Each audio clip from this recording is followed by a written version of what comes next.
Hello guys, gals, non-binary pals, and waterfowls. It's me, Big Mike, and I'm coming at you with the third episode of my playthrough of Doki Doki Literature Club Plus. That's right, fam. We're breaking that Big Mike playthrough, stopping at 2 episodes cursed today, fam. And actually, I've been really excited for this one because this episode is going to be where things start to change. Now, I'm not exactly going to promise where we're going to end up today. The past 2 episodes I made promises, and yeah, I kind of fell very short. I don't know what it is. It's probably all my talking, I'm sure. I'm sure that's a big part of it. But, you know, playing this game by myself, just alone, no recording, nothing like that, the time feels much faster than when I'm recording this.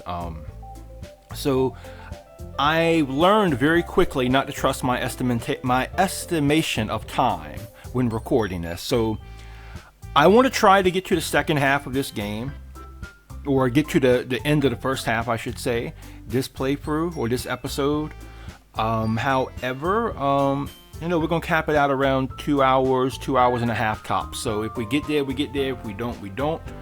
I do try to keep it nice and even though. So even if we don't get to that point and we have to stop, I want to try to stop it at like the end of a day. So we'll see where we get. Now, if this is your first time watching video from me, these playthrough videos are very different from what I normally do. Now, normally on my channel, I will write a script for a video and read that script, or at the very least make an outline. That's not the case here with these playthrough videos. All of this is straight off the cuff. And I try to keep these playthrough videos largely unedited. And so you're going to get me in my purest form. No, stumbling over words. You're gonna hear that. You're gonna hear me probably swear quite a lot if things go wrong, technically speaking. Also, well, just speaking of technical issues, that is like the one exception, the one really big exception to my editing rule. I will edit things if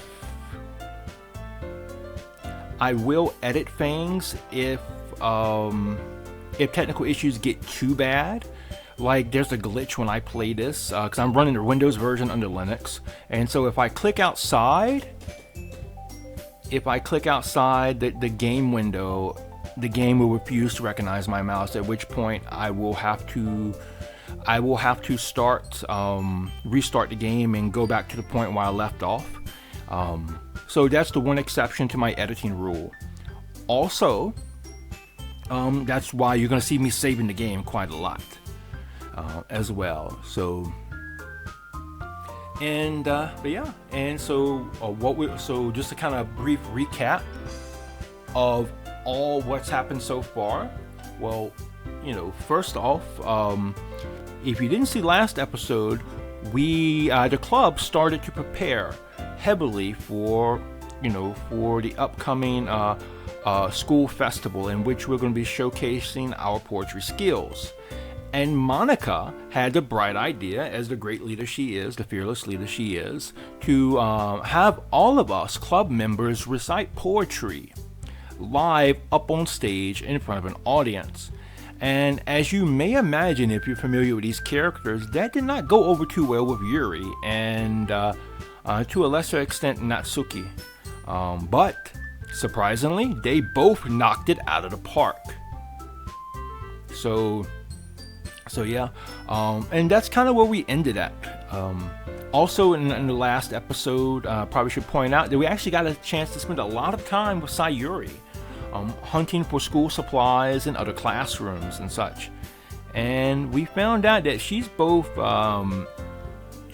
smarter than what she lets on, and also she's kind of clumsy too, but in an adorable way. So yeah, and I think that should be about it. Oh, also, yeah, so full disclaimer here, fam. I am going to simp over Monica quite a lot in this playthrough series, so do not turn my simping into a drinking game. You are going to die of alcohol poisoning if you do that. Anyway, So without further ado, let's jump in.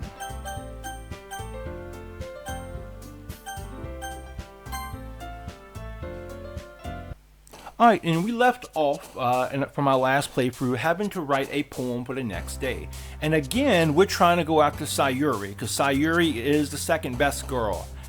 As unfortunately, we cannot try to woo Monika in this game. And I will say, not being able to woo Monika might be the one imperfection with this game. Maybe.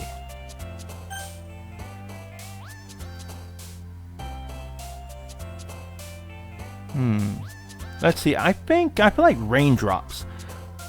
I do.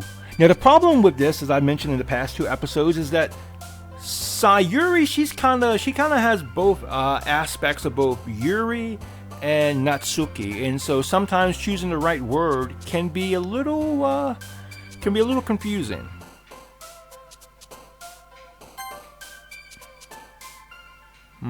All right, so let's try uncontrollable. Oh. Let's try happiness. Let's see. I feel like together, maybe. Yep. Depression.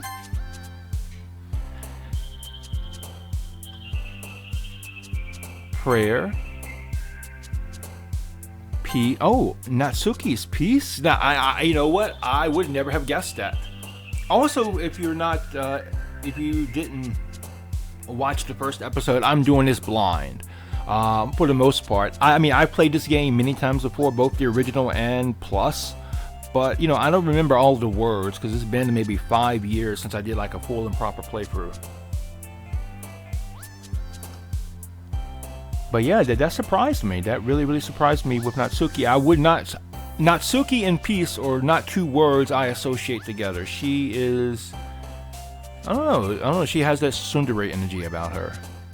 Let's see. Entropy? Oh! Okay, well, I can kind of see that. Daydream?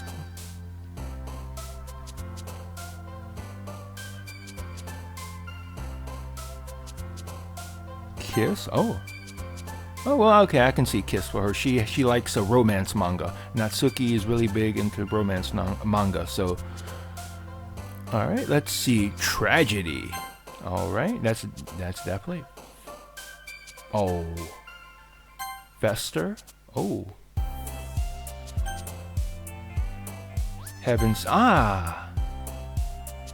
Okay. Hopeless? Childhood.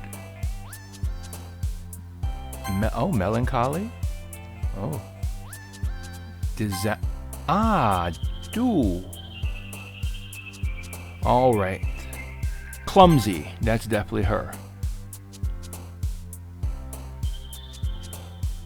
And misery. All right. Yep. I think we got enough of Sayuri. So let's see. Oh, man. I'm the last one here again. Don't worry, I just walked in too. Were you practicing piano again? Yeah. You must have a lot of determination. And you know what? I will say determination is probably the one word I feel like it really fits Monika. Like, and I'm not even saying it as a simp for Monika, but I'm just saying as a character overall. Like, if you look at all the things that she does, like, as a high schooler, you gotta have determination to do all those things. And also considering that, you know, this is in Japan too, where they have all this extra weight on them to do well, you know, she definitely has to have determination to, you know, to do all the things that she does. But I just love that glow on her face. That glow on her face, that smile, oh, that makes it so worthwhile. Starting this club and now picking up piano? Well, maybe not determination, but I guess passion? Remember that the club wouldn't be here if it wasn't for all of you. You know, and that's a great leader. A great leader will not take credit just for themselves. They will give credit where credit is due. And Monica does just that. Here, you know, she's telling the other club members, hey, you know, we wouldn't be here without you. And, you know, that's how I try to be as a leader myself. For better or for worse. And I'm super happy that you're all willing to help out for the festival too. And I can't wait for the festival. Oh, there's the resident tsundere. It's gonna be great. Eh? Weren't you complaining about it just yesterday, Natsuke? Why did I say Natsuki? Natsuki. Weren't you just complaining about it yesterday, Natsuki? Well, yeah. I'm not talking about our part of the festival, but it's just a whole day of school where we get to play and eat all kinds of delicious food.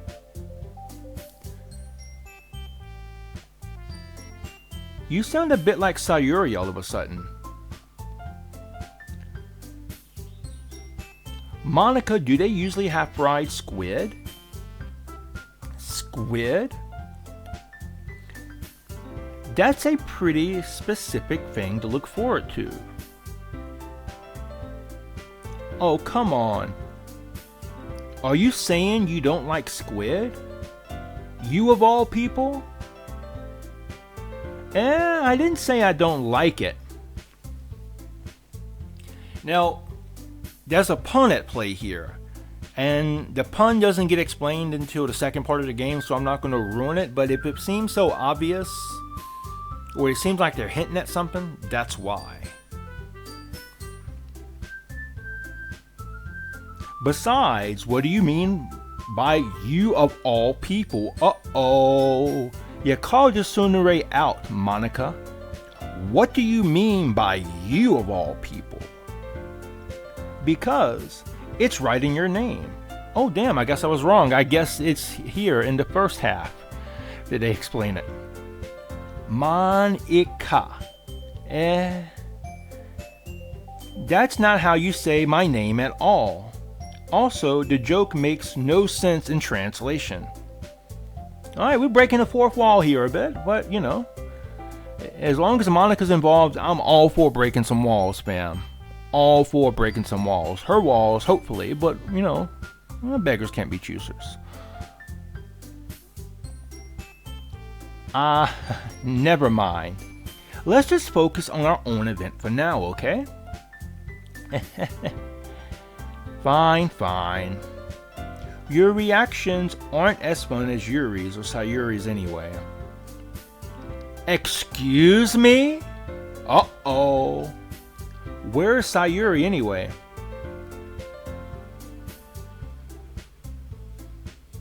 Oh, there you are. Sayuri is sitting at a desk in the corner of the room looking down at nothing. I walk over to her. Hey, Sayuri. I wave my hand in front of her face.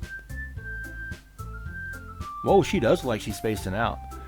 Like, when you look at this picture out of context, yeah, it does look like she's just kind of just staring off into space.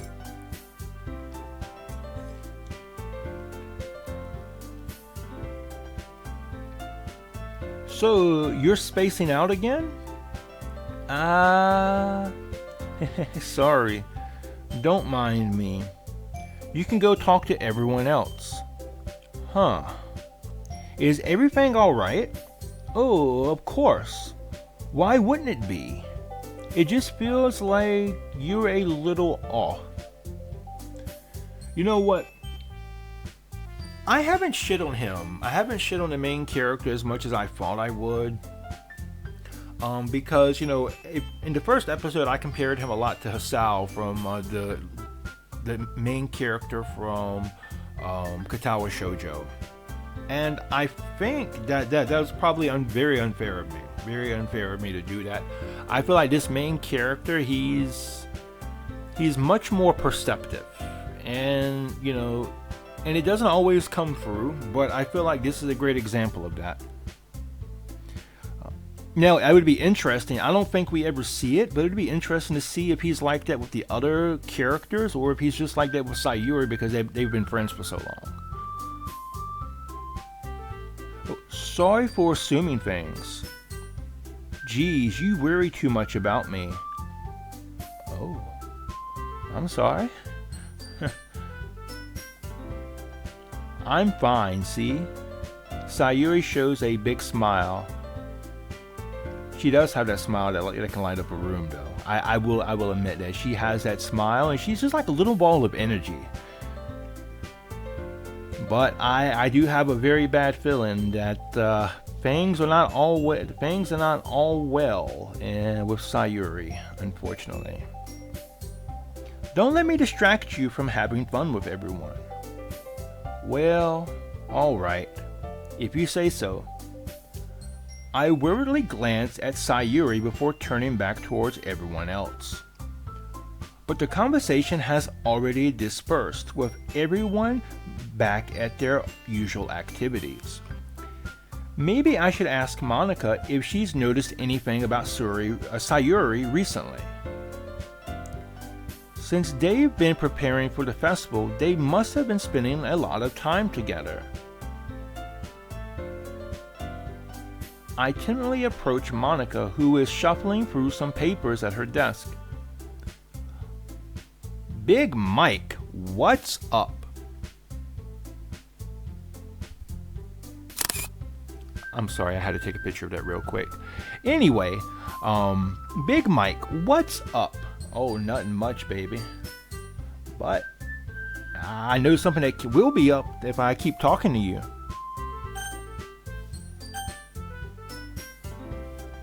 Hey, this might sound a little strange, but have you noticed anything up with Sayuri recently? Anything up with her? In what way do you mean? Maybe I'm reading into it a little too much, but she seems like maybe I'm reading into it a little too much, but she seems a bit downcast today.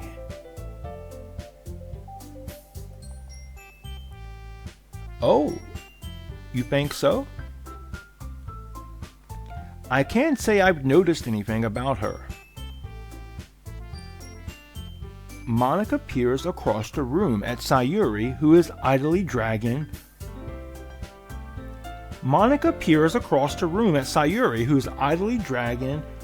rhubarb eraser. Well, what is wrong with me, man? Excuse me. Monika peers across the room at Sayuri, who is idly dragging a rubber. Oh, excuse me. Monika peers across the room at Sayuri, who is idly dragging a rubber eraser up and down her desk. Maybe there is something going on in her mind, or maybe there's something on her mind. But I'm surprised I'm not the one asking you, Big Mike. You certainly know a lot. You certainly know her a lot better than I do. Yeah, but she's never really like this. She's always talked to me about things that bother her. But this time, when I asked her, she was really dismissive. And yeah, if you watch people enough, you can tell when something's up. And yeah, when you're good friends, you can pick up on things like that. And it might be uncomfortable to do so. But if you ever notice something is up with your friends, man, you got to check on your homies. You've got to check on your homies, man, because you can't always assume somebody else is going to. And it might sound a bit bothersome. You might feel like you're bothering them or whatever, but you never know what that question could do for them. Oh, how are you? Or what are you doing today? Or is everything okay? Everything's going good. That question could go a long way for a lot of people.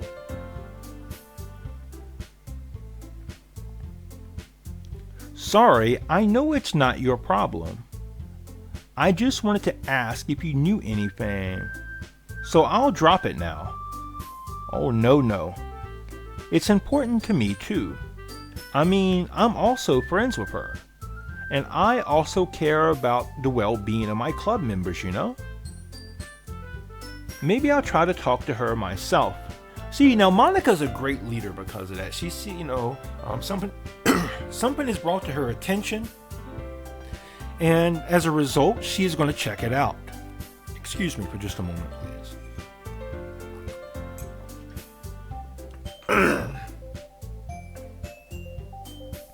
I kind of woke up with a bit of a cold today, but fuck it, we're here, fam, and we're doing this. Maybe I'll try talking to her myself. Eh? Are you sure about that? She seemed like she wanted to be left alone. Are you sure? Maybe she just has a hard time bringing it up with the person of interest. Uh-oh! What is Monica saying here? Person of interest? What do you mean by that? I'm saying that maybe the thing on her mind is you, Big Mike. Hey. I mean, that happens to me all the time. I mean, I'm on girls' minds all the time, but I want to be on your mind, baby. You're the one whose mind I want to be on.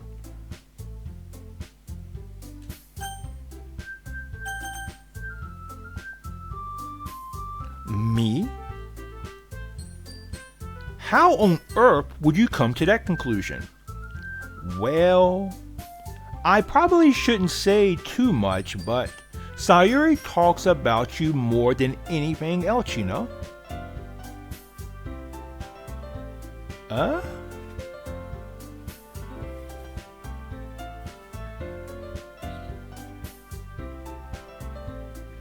She's been so much happier ever since you've joined the club. Gal would vault herself onto a fence post for the main character, and dude seems oblivious to that.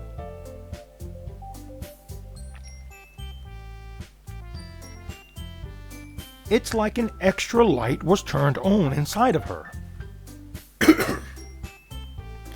It's like an extra light was turned on inside of her. What? No way. Sayuri's always like that. She's always been full of sunshine. It's not any different now than it has always been.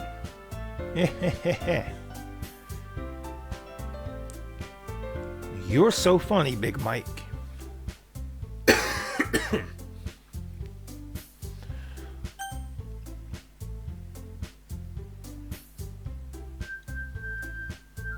Have you thought that maybe you've always seen her as so cheerful? Because that's how she always is when she's around you? Oh, that's a fair question to ask. I mean, you know, when you really love somebody, okay, when somebody's really special to you, that person just being there with you in the same room with you is enough to brighten your day up. And apparently for Sayuri, the main character is that for her.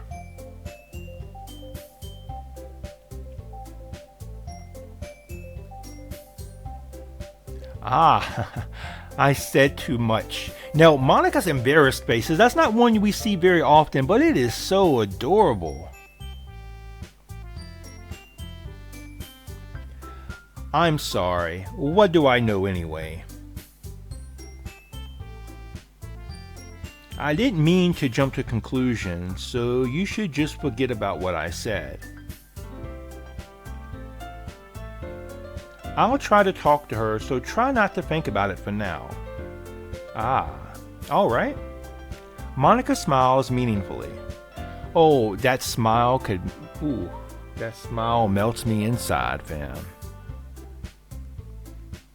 I know she said to forget about it, but I already know that I won't be able to get her words out of my head. Monica stands up from her desk and walks across the room to where Sayuri is sitting. I watch her kneel down next to Sayuri and gently talk to her. But she's keeping her voice so quiet that I can't hear her from here.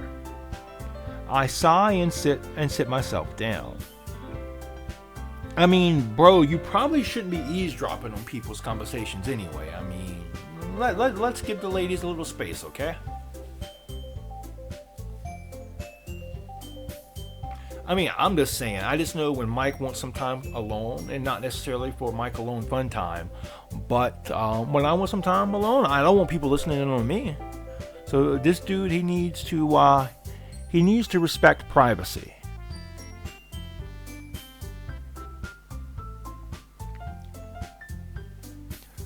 But that's impossible to do when she's behaving like this. Exactly how much do I care about her that I'm letting this weigh me down so much? Now it feels like I'm the one behaving out of the ordinary. Well, bro, love will do that to you. Love will have you thinking and doing things that you never thought you would do. Things that, if you were not in love, you would never think about. What's that expression? My dick has led me places in the daytime that I would not dare go with a gun at night. Yeah, love will do that.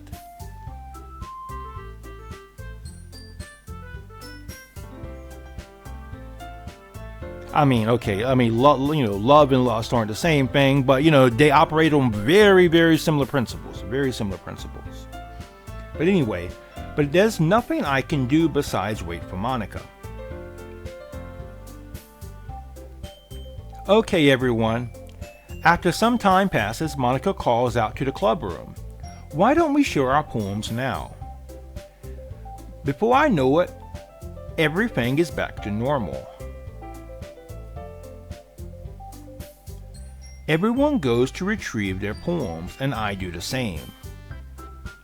I make eye contact with Monica, and she smiles at me. I wonder what she was talking about with Sayuri. Alright, so who should I show my poem to first? Well, you know me, fam, it's always Monica. Monica. Just Monica, okay? Hi, Big Mike.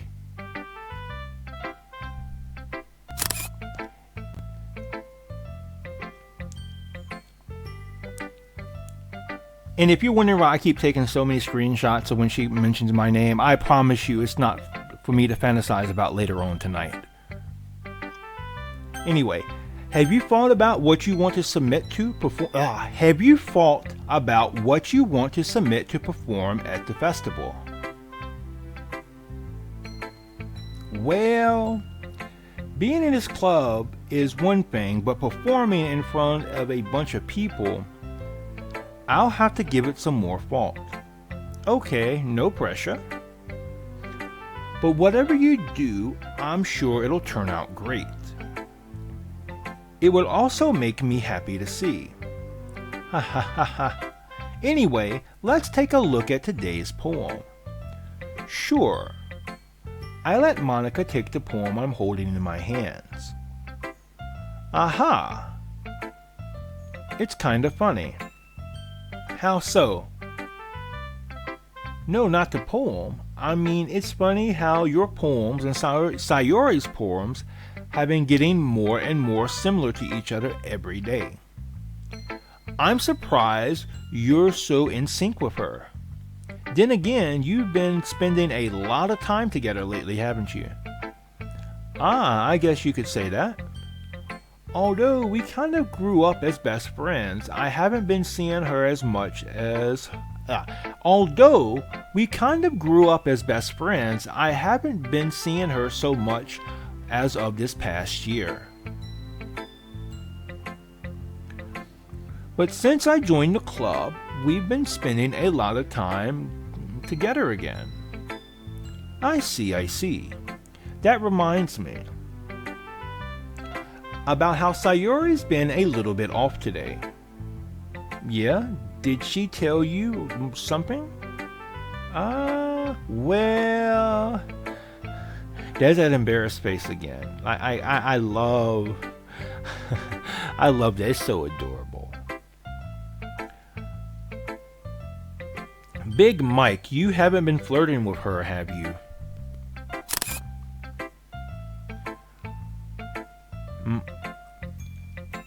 Am I in danger? Is she threatening me, fam? Is she threatening me? Cause you know, her making that face is adorable and all, but paired with that question, you know, I feel like I might be in mortal danger here. Of course not. I've been treating her like I always do. Alright. Just making sure. I know how much you care about her. It would be terrible if something bad happened to her, so keep an eye on her. Huh. I mean, but she's the childhood best friend. Nothing bad's gonna happen to her. Her and the main character are definitely gonna end up together. Sayori's been acting so much happier ever since you joined the club. What could have happened all of a sudden?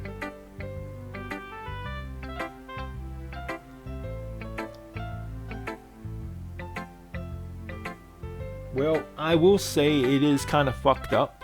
It is kind of fucked up to think about, but sometimes people have this thing in which, you know, whenever they're very, very happy, that high happiness is followed by a very low sadness. And especially people with certain mental illness issues, like the way I've heard it explained is that, you know, emotions are caused by, you know, chemicals in the brain. And so when certain emotions are done to such an extreme,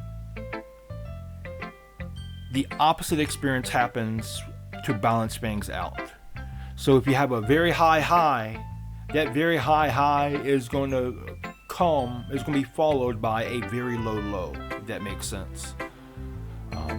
And I'm trying my best to explain this without giving too many spoilers away, though this is an old game, so, but still, some of you may not have played this before, so.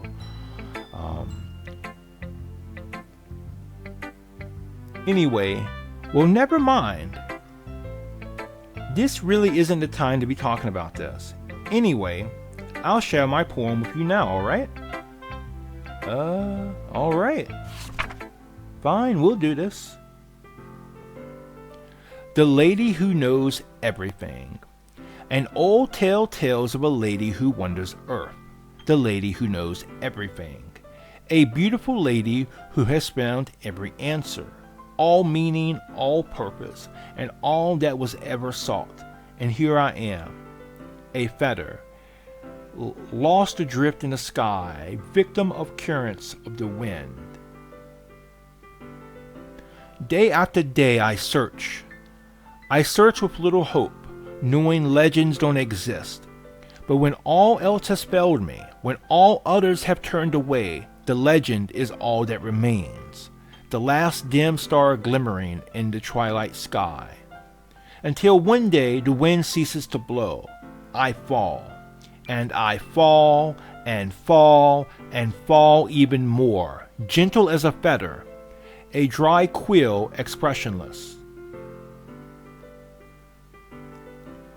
But a hand catches me between the thumb and forefinger, the hand of a beautiful lady.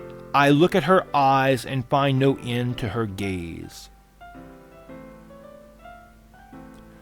The lady who knows everything knows what I'm thinking. Before I can speak, she responds in a hollow voice. I have found every answer, all of which amount to nothing. There is no meaning, there is no purpose, and we seek only the impossible. I am not your legend. Your legend does not exist. And with a breath she blows me back afloat, and I pick up a gust of wind.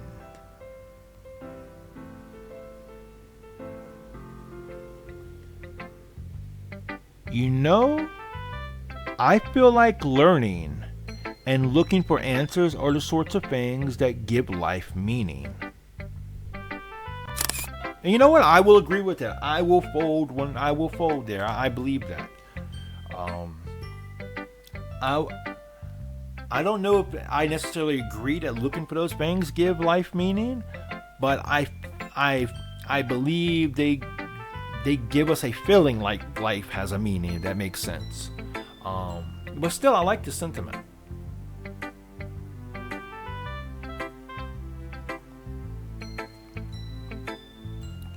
Not to get too philosophical or anything. See, for me, her real estate value just keeps going up, fam. See, I love a beautiful woman. I love an intelligent woman.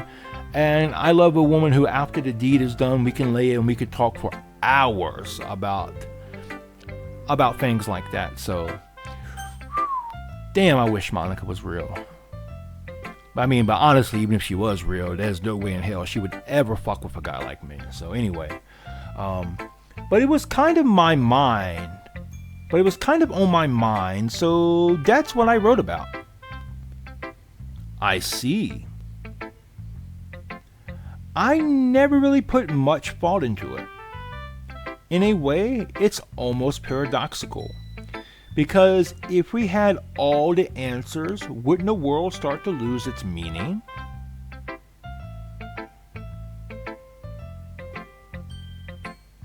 You know, there's one thing I noticed.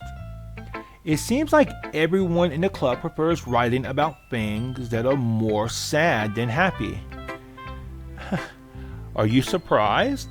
If everything was okay, we wouldn't really have anything to write about, would we? Humans are two-dimensional creatures. This is a great point here. That is a great point.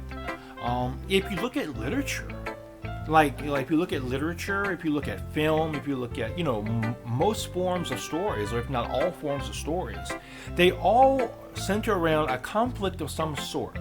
Not everybody holding hands singing Kumbaya, but a conflict of some sort. Maybe it's a conflict of man versus man, or person versus person, person versus society, person versus nature, person versus God, person versus themselves, person versus life, And there are many more of these as well in literature.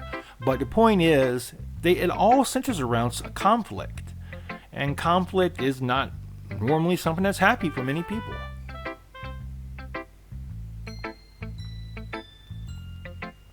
I think you'd know that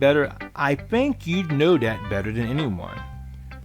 You mean one-dimensional? Ah, yeah, that. Anyway, here's Monica's writing tip of the day. Are you ever too shy to share your writing because you're afraid it's not that good? It can be really disheartening to get a lukewarm response to something you put so much into. But if you find other people who enjoy writing, then sharing becomes a lot easier.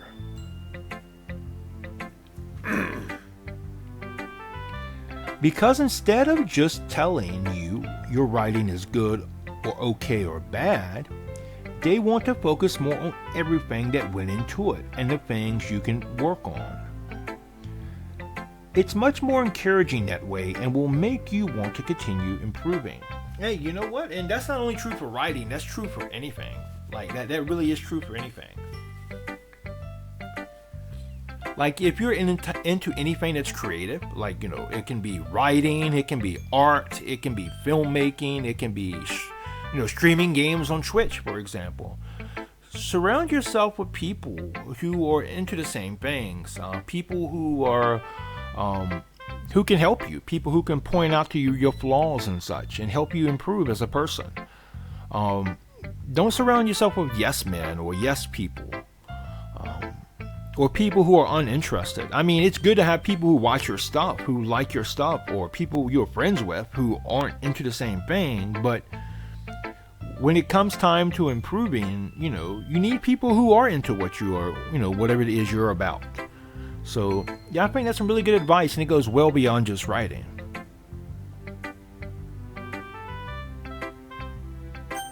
It's almost like having your own little literature club, don't you think? That's my advice for today. Thanks for listening. And we're going to save our game now.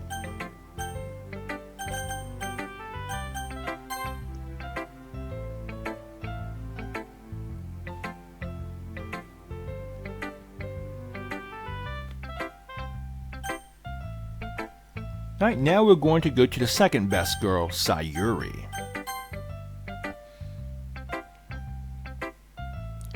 This is your best one so far. It's really, really nice, Big Mike. Thanks. Sayuri, you've been a little quiet today.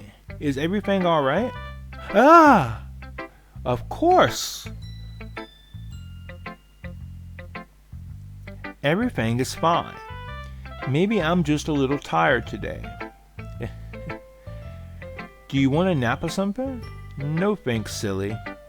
Don't worry about me, okay? I only want to see smiles on your face. Well, alright. Hey, Big Mike. I'm still a little surprised. I really thought that you would try writing your poems like the way Yuri does. Or even Natsuki. But in the end, yeah, I guess you're the one who liked this one the most. Why?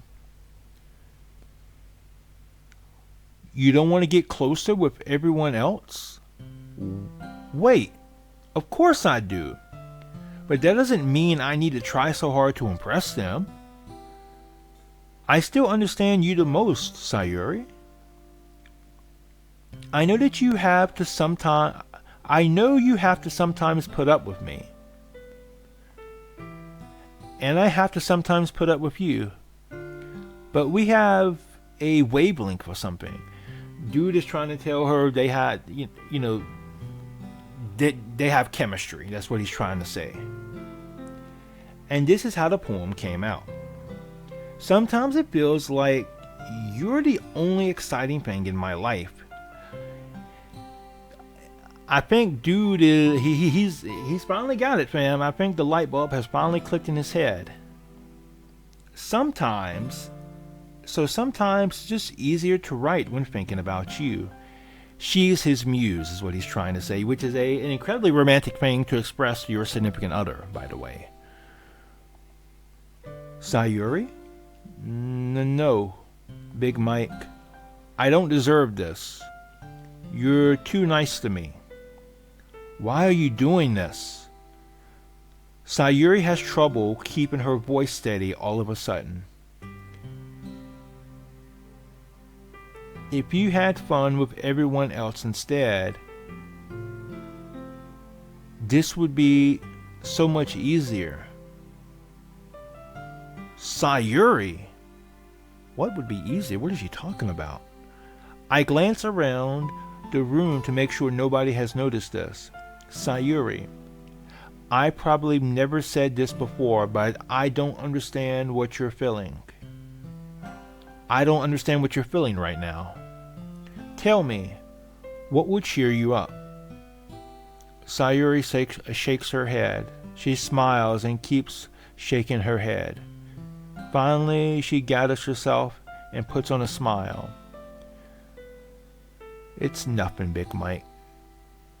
When they say it's nothing, it's never nothing, okay? It is never nothing. There's always something going on. It's just a little rain cloud. I'm sorry you had to see that. I promise it won't happen again. Just smiles from everyone, okay? That's all that matters. Damn. That's hard, fam. That's essentially she's saying, it doesn't matter how she really feels, as long as everybody's all smiles, everything is great. And damn, that's fucked up. That is a fucked up way to be. Like if you feel like you're in a situation where you can't fully express yourself, you can't honestly express yourself, you can't be authentic, and you have to mask. Whoa.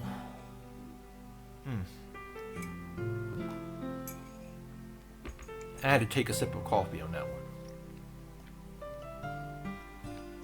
Go play with everyone else. I'm gonna go home a little bit early today.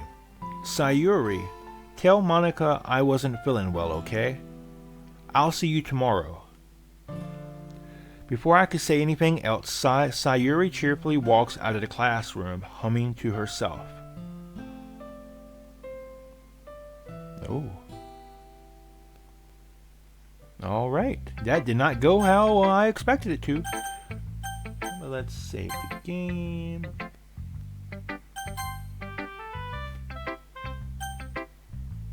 Alright, now we're going to do Natsuki.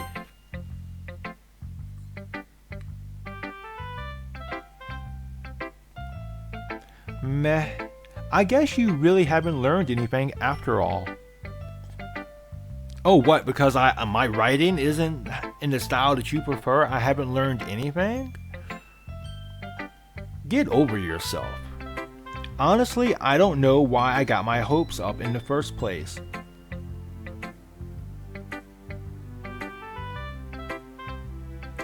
What? I didn't think this one was that bad. What did I do wrong? Poems don't need to be all deep sounding to express something.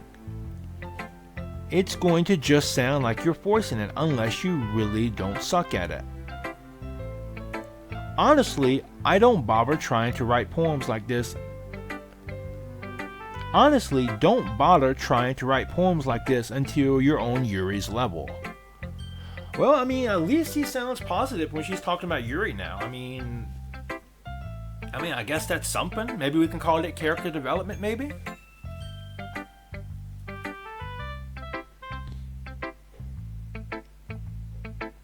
Natsuki stops short of Ace all of a sudden. Don't tell me, huh? You're not just trying to impress Yuri, are you? What are you talking about? And keep your voice down. You know, Yuri would love this angsty. Just because she's a talented writer doesn't mean. Looks like I'm in trouble. Yeah, you've done pissed the resident tsundere off. You about to get that ass grilled, fam. You about to get grilled. I somehow struck a nerve, though what I did is beyond me. Oh, you called Yuri talented. That's exactly what you did. And this gal, which is odd because, if you read between the lines of what she said about being on Yuri's level, then it kind of sounds like she admits that Yuri's talented too. I'm so done with you.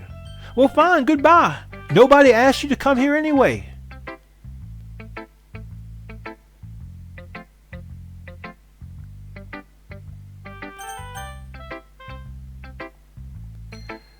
Natsuki subs the poem I handed her back over to me.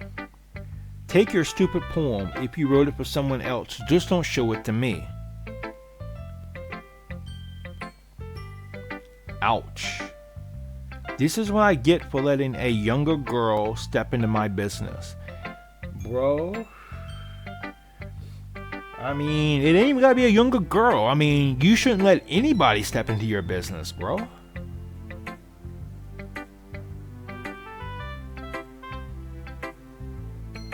Unless I was a mind reader, I was destined to be in a world of pain from the start.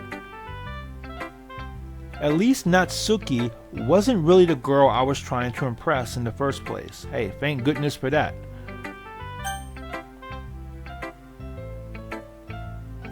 Who should I show my poem to next? Yuri.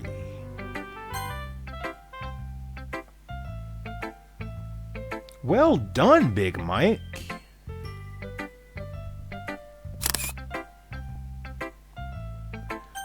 you've definitely improved your writing over the course of these few days. Has my advice been helpful to you?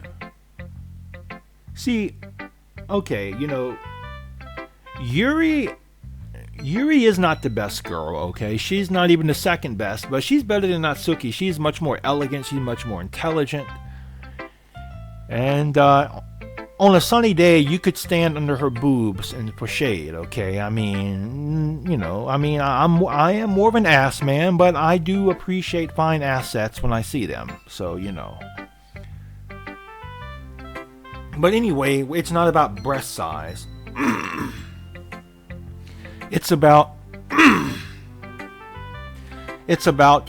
maturity, and if nothing else, Yuri has more maturity than Natsuki can ever dream of having. So yeah, definitely, I'm glad. Sharing our writing like this, it's a lot more fun and rewarding than I anticipated. I need to remember to thank Monica. I think we all felt a little awkward at first, but now it seems like everyone's enjoying sharing their writing and seeing what others think. I guess I can't really disagree. Uh-oh.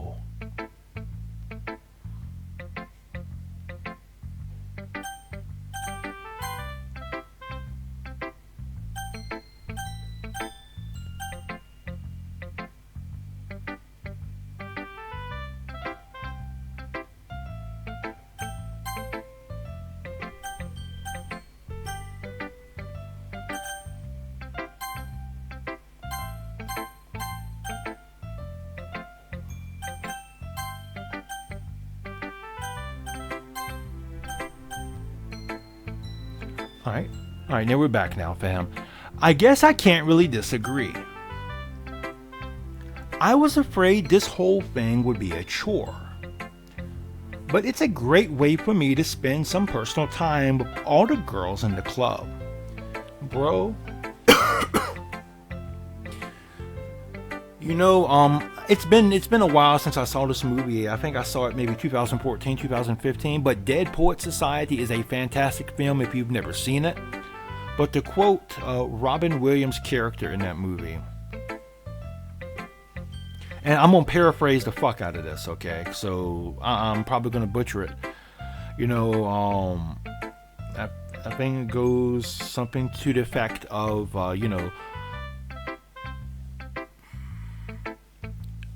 engineering, medicine, law, philosophy, these are all good and noble pursuits. But when it comes down to it, the only thing that really important is poetry.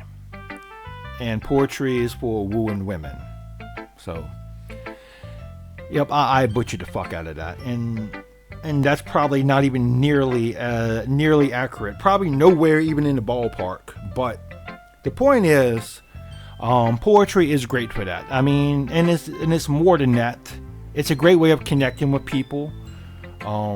Because when you write, you are expressing yourself and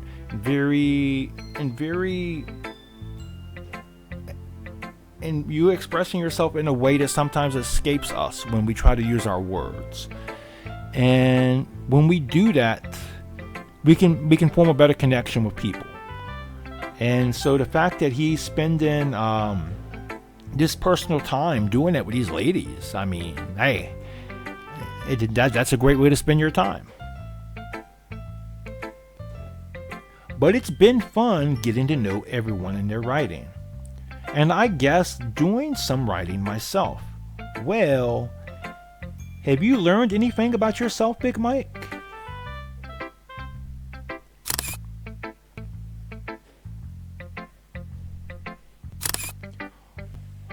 Well, yep, I've learned quite a lot about myself, actually. Well, for starters, I probably have a thing for yanderes. So for one,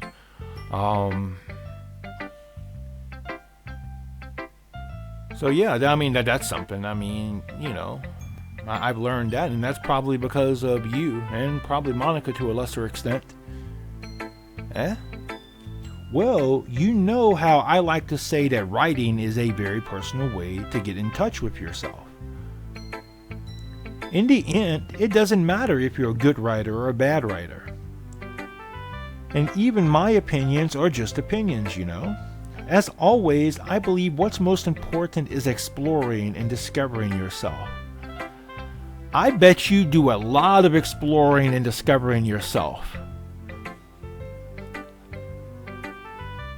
And oddly enough, I bet you do a lot of that with stationery material. That's comforting. I'm kind of afraid of disappointing you in some way or another. Eh? Why me? Well, you're always sophisticated with your writing and have the most advice to share. Is that so? Yuri thinks for a good minute. And I do love this. I do love her flustered face. That must be terrible, eh? For me to have become someone whose opinion is fearsome. Now, how unlikable of me. Yuri, it's not as bad as you're making it sound in your head. I just meant that I respect your opinion. I see. I'm sorry that I always overthink and come to those sorts of conclusions. Which, you know what? I have to say, Yuri. Yuri, I feel bad for Yuri because I kind of find myself in that position sometimes. A lot of times I overthink things in my head, and so, and sometimes I make stupid decisions because of that. I take things one way when really, they weren't meant to be taken that way. So, one of the things I've learned over life is to be cautious with how I interpret things,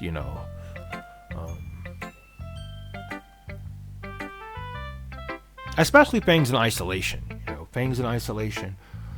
If things were really meant a certain way, you won't just catch stray things here or there, but, there would be more than just one occurrence or something like that.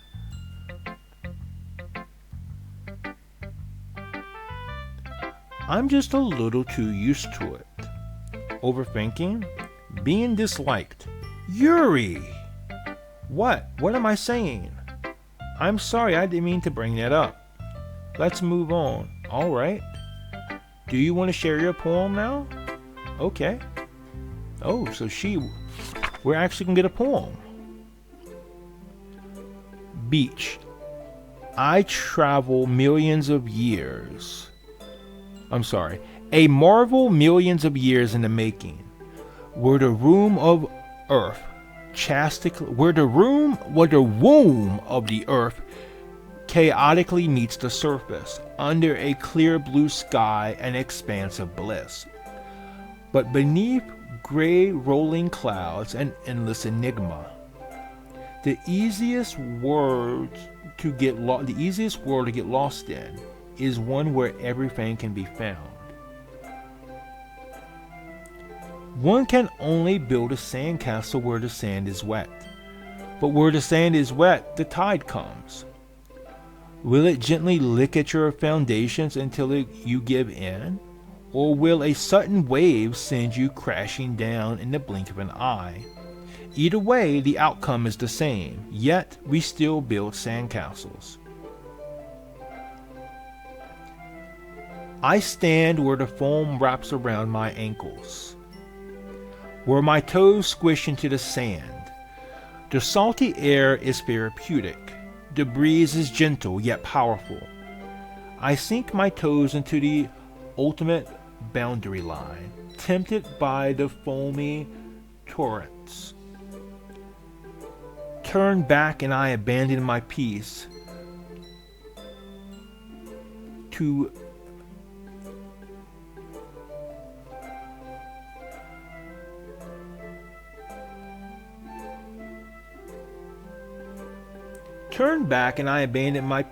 a road at the shore. Swift forth, and I return to earth furthermore.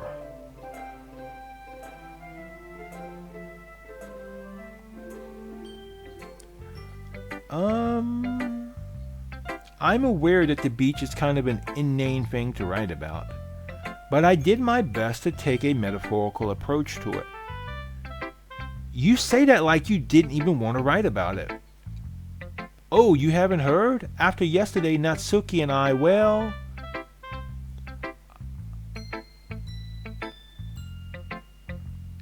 It was amusing that we wrote about something similar in such different ways. So Natsuki wanted to write about the same topic as each other again. Oh, I see. That's interesting. I mean, it is interesting to see this because both Natsuki and Yuri, they have very different philosophies in regards to writing. And so it's interesting to see how they would approach the same topic differently. But I will say, in reading her poem, it felt a bit like, it reminded me a lot of what Monica was talking about. About finding meaning.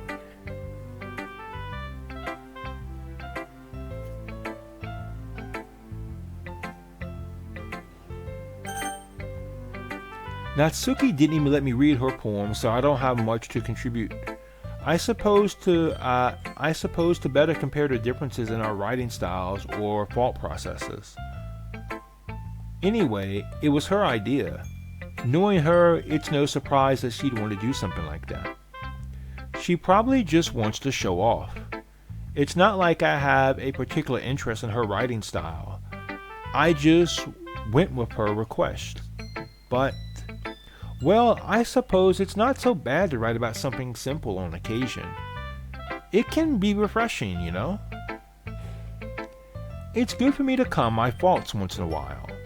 Yeah, I think I agree. And you know what? I agree too, actually. I agree too. You know, I do.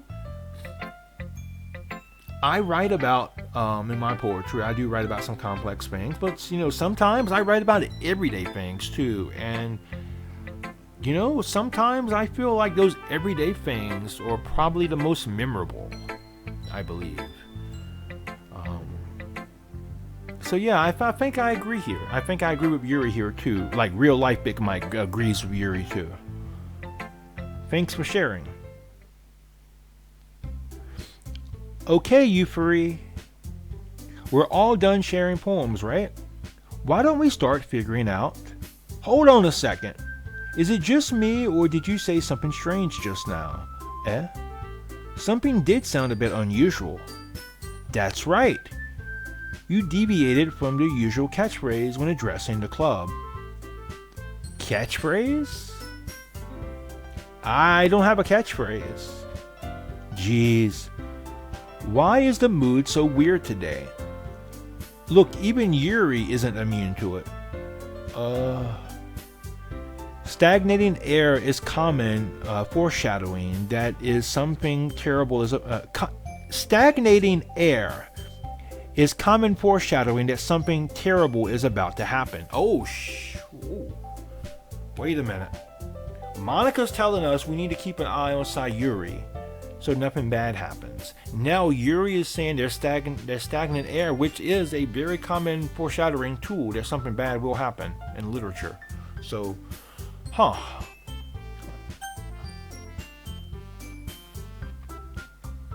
in your books, maybe. Look, the only thing different is that Sayuri isn't here. It seems you're right. Sayuri always helps lighten the mood a little bit, doesn't she? It's almost like everyone's balance is thrown off a little when she's not around. Well, you know, it's like that famous line from It's a Wonderful Life. You know, strange, isn't it, how, you know, one person can affect so many lives. And I butcher that shit too. But the point is, one person missing can greatly impact the world in a negative way. And here they're feeling it that Sayuri's missing. The sunshine, the peacekeeper, is gone. And who could blame them? You know, somebody like Sayuri would definitely be noticeably absent if she's not there. Just like Monica is.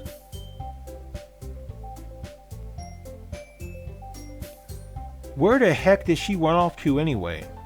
I thought she just went to pee. Natsuki, please show some decency. Oh, come on. She actually wasn't feeling too well and went home early. Is that so? I hope she's alright. Seriously. Of all the times to not go home with her, you picked the time she's not feeling well. Bruh. What am I supposed to do? Am I supposed to get up and follow her even though she didn't want me to? Is that what I'm supposed to do?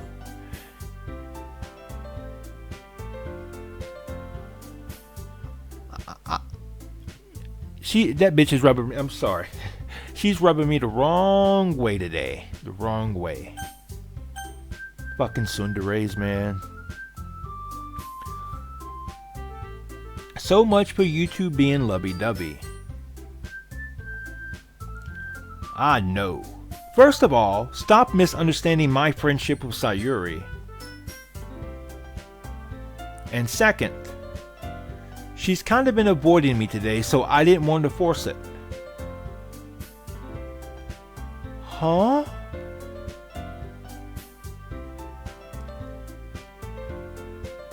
That curious expression coming from Yuri of all people? Calm down, guys. I talked to her early and everything is fine. What did she say? Anyway, we need to figure out the rest of the festival preparation, so let's decide what everyone will be doing this weekend. I already know what I'm doing. That's right. Natsuki will be making the cupcakes. But we might need a lot of them and different flavors. Can you handle that by yourself, Natsuki? Challenge accepted. And as for myself, I'm going to be printing and assembling all the poetry pamphlets. Sayuri will be helping me designing them. And as for Yuri can,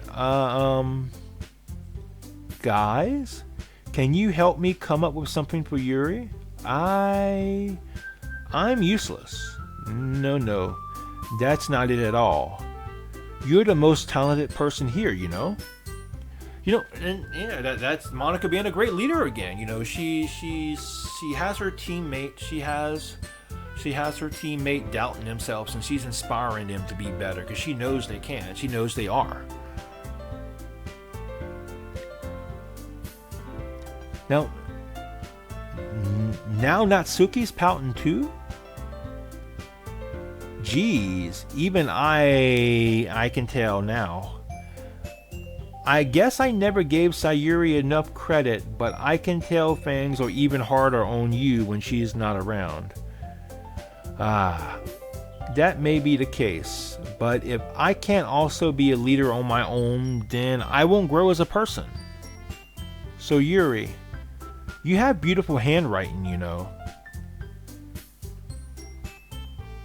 So you should make some banners and decorations to help set the atmosphere. Atmosphere? About that. I love atmosphere. You know, and she looks like she would be. She looks like the type of person who would be into setting the mood.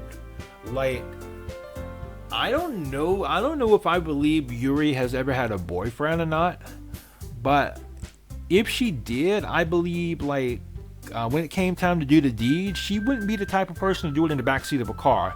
She would want a bed with candles and flowers and the works, you know. She seems like that type of person. So I can definitely see her loving atmosphere. Also with her writing too, and how she's able to pick up on atmosphere.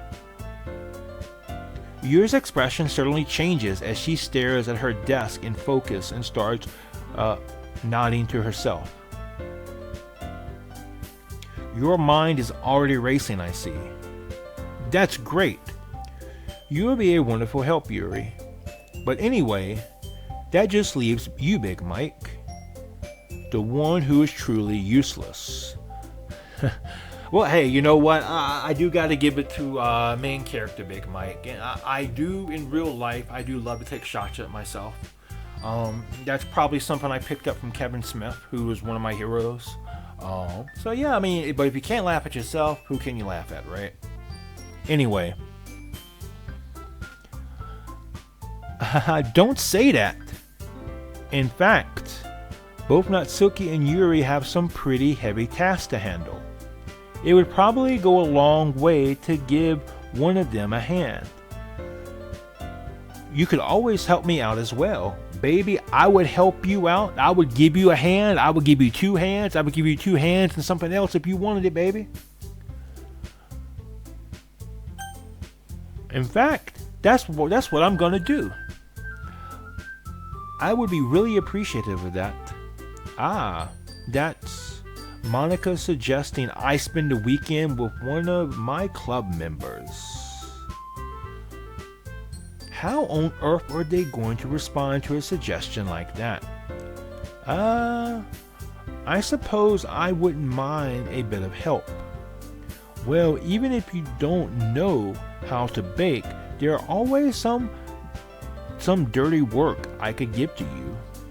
It's not like Monica's going to give me a choice, and you shouldn't be sitting on your butt anyway.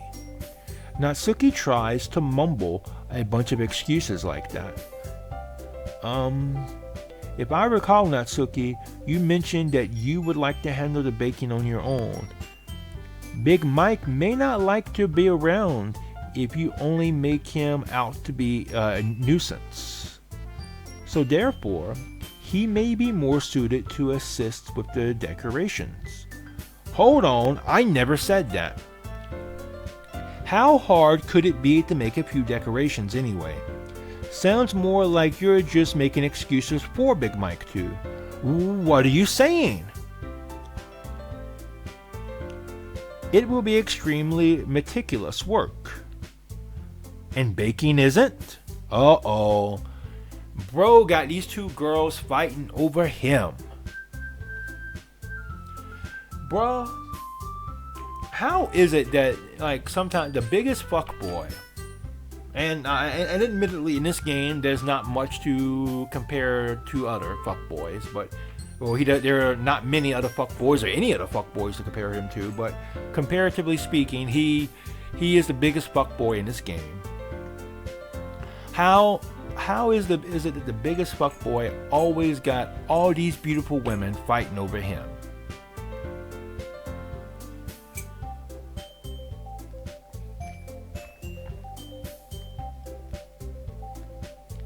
Just what do you think? Guys, let's settle down for a moment. In the end, I think it's up to Big Mike to decide how he'd like to contribute. Besides, he hasn't really gotten the chance to spend any time with me yet, you know? Baby, I would spend forever and a day with you if I could.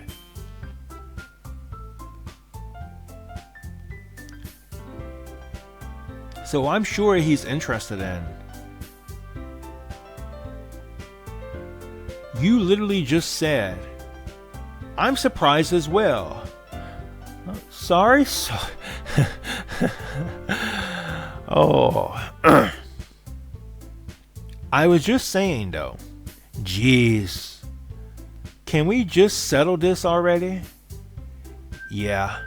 Big Mike, you're okay with this, right? In the end, it's up to you. Of course. Very well. In that case, everyone looks straight at me. But of course, I'm going with Monica. What the fuck you think I'm going to choose? Well, I guess I should probably be helping Monica. Yay, you picked me. Like I said, baby, I would pick you every day of the week. I would pick you every day and I would keep that ass up all night. I would rock your body in parentheses to the break of dawn, baby. To quote the great Carl Bertanowiski, and I butchered the fuck out of that name too. But Carl from Aqua Teen Hunger Force, he is the man. Anyway. Yay, you picked me. Hold on 1 second. Yeah, Monica, you're the one who needs the least help out of all of us. But, yeah, I agree with Natsuki. Not only is your work already most suitable for one person, but you already have Sayuri as well. But Big Mike was the one who, that doesn't matter. Oh, so my choice doesn't matter? You know what? I'm definitely not going home with you. Fuck you. You're the one who scared him into picking you in the first place. You're the club president, Monica. Hey, she didn't scare me at all. I have a thing for women in power, okay? I mean, I'm not gonna say I enjoy being dominated, but okay, that is exactly what I'm saying. But you switch it up, be in control sometimes, they be in control sometimes. It's nice, it's a good experience. But the point is, I love a woman in power, okay? Especially when they spit on me and call me an ignorant slut. Anyway, you're supposed to make responsible decisions for the club.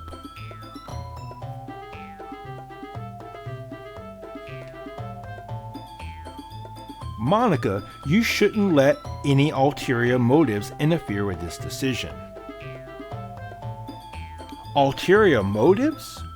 What are you saying, Yuri? Oh shit, are Yuri and Monica about to throw hands now? In fact, it sounds like you guys are the ones with ulterior motives. Excuse me? Otherwise, this wouldn't have been made in such a big deal in the first place. That's completely false, Monica. Yeah, we have a lot of work to do, We won't do as good of a job if you make us work alone. Maybe that's true. Think of the club, Monica.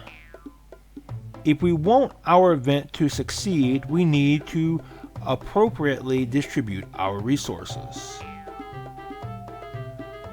Hey, you know what? As much as I would love to spend the night, the weekend, all of eternity with Monica, Yuri does make a great point. She makes a fantastic point.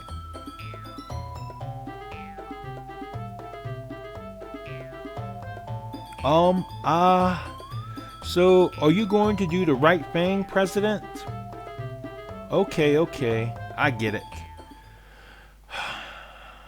It's technically most logical for Big Mike to help one of you two. So, I guess that's what we'll do. Yep, we're going with Yuri. Now, I'm spending it with Yuri because, you know what? Fuck Natsuki. Fuck her with a cactus. Well, I'll probably be the most useful helping out Yuri. Me? Are you serious? Why would you? Natsuki? I can already tell you're about to say something mean. No, I was just saying. Ugh. So you'll be helping Yuri then, Big Mike? Yeah, that's what I'm going to do. I'm glad. I have a bad habit of overthinking these sorts of things. So I think your assistance will be very useful. That's great to hear. Natsuki, will you be able to handle baking yourself? I mean, yeah. I already said I would be fine. Okay. Well, okay, if you said you would be fine, then what's all this fuss about? See, that's why I'm not going with your ass in the first place.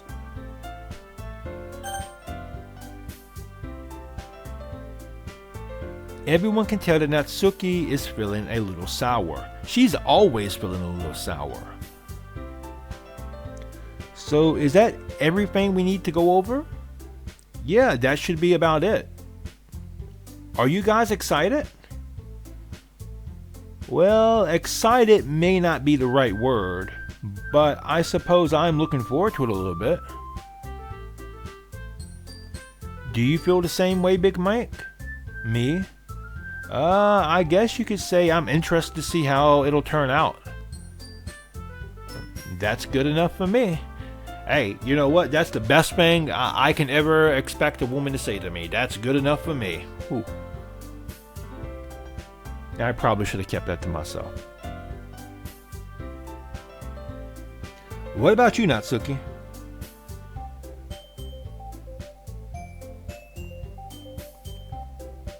Natsuki? What? Why is everyone yelling at me? I didn't even do anything. No. That's not what I mean at all. Yuri anxiously glances between everyone in the room. I'm sorry for this. I don't really know why Big Mike picked me. And also, well, I picked you because you're not her. It's that simple. Like, I would rather deal with a yandere than a tsundere any day. And you know what? That's kind of bars, but I didn't mean that. That was not intentional. And also, your cupcakes are the best cupcakes I've ever had.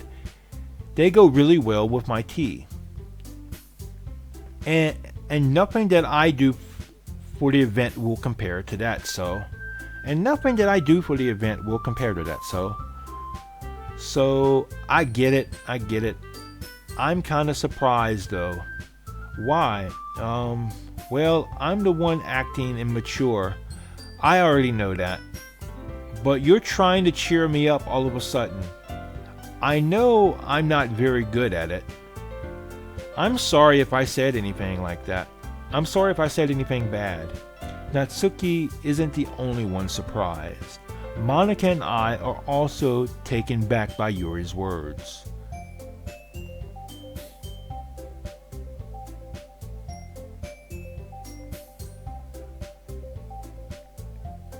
When she already has trouble with words, trying to cheer someone up must be far out of her own comfort zone. Hey, you know what? I will fold here too, fam. Yuri may not be my favorite, but at least I think she actually tries. She actually puts forth an effort to be a good friend, and and so I respect her for that. But I begin to understand. Yuri was trying to sound like Sayuri. Even if it didn't work perfectly, I can tell that she tried to say something that Sayuri would say at a time like this. Because Sayuri always helps everyone smile and feel good about themselves.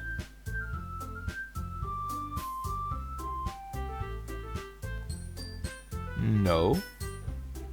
I kinda appreciated it. I'm sorry for making a big deal out of nothing. But I'm going to say this. You better bet that my cupcakes are going to be the best part of the whole event. I will say she is like a female version of Vegeta, if you're familiar with Dragon Ball. That's what she reminds me of. Except, way much more bratty.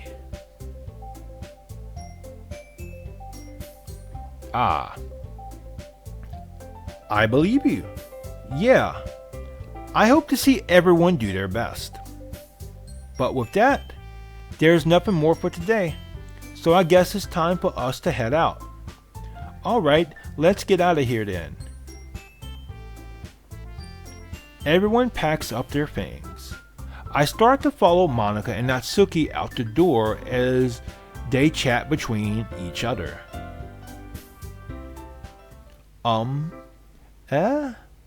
I turn around. Sorry. I realized that I don't have any way of contacting you this weekend. Oh, you're right. I can't believe that slipped my mind. Should I give you my phone number? I think that would be the best way, yes. I feel like she's just using this as an excuse to get my number, but hey. Well, you know what? I will say this. I've never had a girl to ask for my number. But I have had a partner to ask me out before. So, I mean, it's maybe a little bit more intense than that, but as a guy, bro, that means a lot. That really means a lot. That actually caught me off my guard when that happened. I actually had a great deal of respect for that too. Great deal of respect. So if you're interested in a dude, hey, take the initiative. If you ask them out, not only would they likely say yes, they're probably you're probably gonna make that person's lifetime by just asking them out. Because dudes getting asked out, that's something that almost never happens. Almost like guys getting compliments. But anyway. Alright then. You and I exchange phone numbers, okay? Then I'll be stopping by your house on Sunday. My house? Is that a problem? No, not at all. I just thought that I would be the one going to your house since I'm the one helping you. I suppose that makes sense, but if you don't mind, I think I would prefer to going to your house. Alright. Okay, so let's put the facts together here. Okay, Yuri is a yandere. Alright? Now, if you're not familiar with yanderes are the dere type that are obsessive over their love, and they will do excessive things to be with that love, oftentimes very illegal or immoral things to be with that lover. Oftentimes they're compared, or they have stalkerish tendencies, and so Yuri is a yandere and she wants to go to dude's house. So I wonder if she's going to do anything odd at his house, if you know what I mean. Like, is she going to go through his drawers? Is she going to steal his flashlight? Anything like that. In that case, it won't be a problem. I decide not to press Yuri for a reason. It's not like it should matter much either way, so I'll just need to make sure my room is clean. I hope I manage to make myself useful in some way. I'm not nearly as creative as you are. Don't underestimate yourself, Big Mike.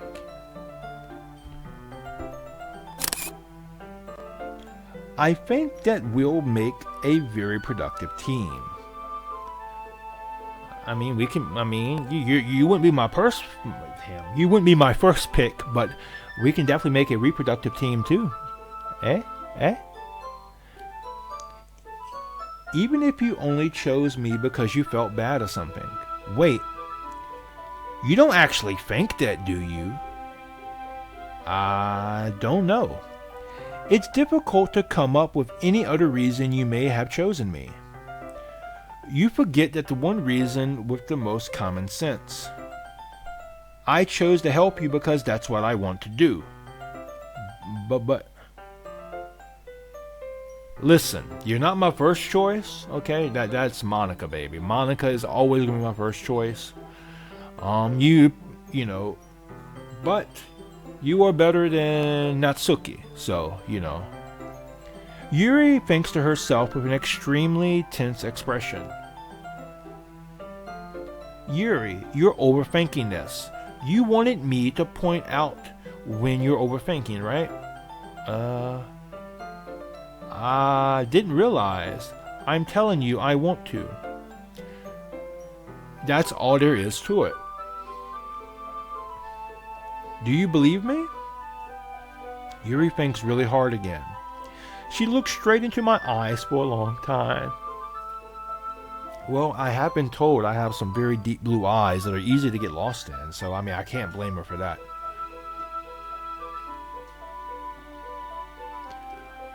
I believe you. And if it took her tremendous effort, Yuri finally says that and relaxes her expression.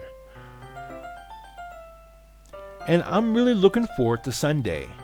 Yeah, I am too. After that exchange, I make my way out the door and Yuri follows. I can't believe this. Yuri is going to be coming to my house on Sunday. My anxiety shoots through the roof. Dude has a beautiful gal coming to see him, coming to his bedroom, bro. You know, I know exactly what dude is spanking. I know exactly what dude is spanking.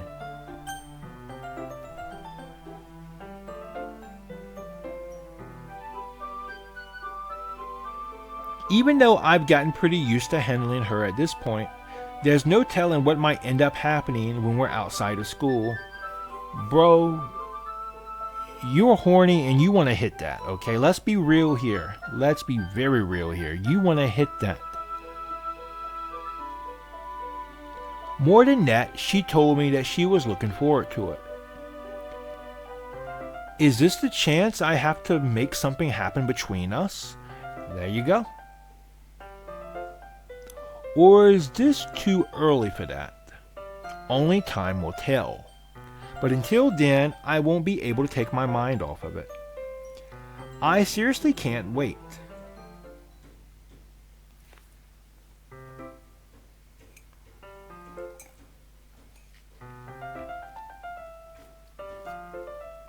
It's Sunday. It's already Sunday. I've been getting increasingly anxious about Yuri's upcoming visit. I keep telling myself there's no reason to be nervous, but it doesn't help much.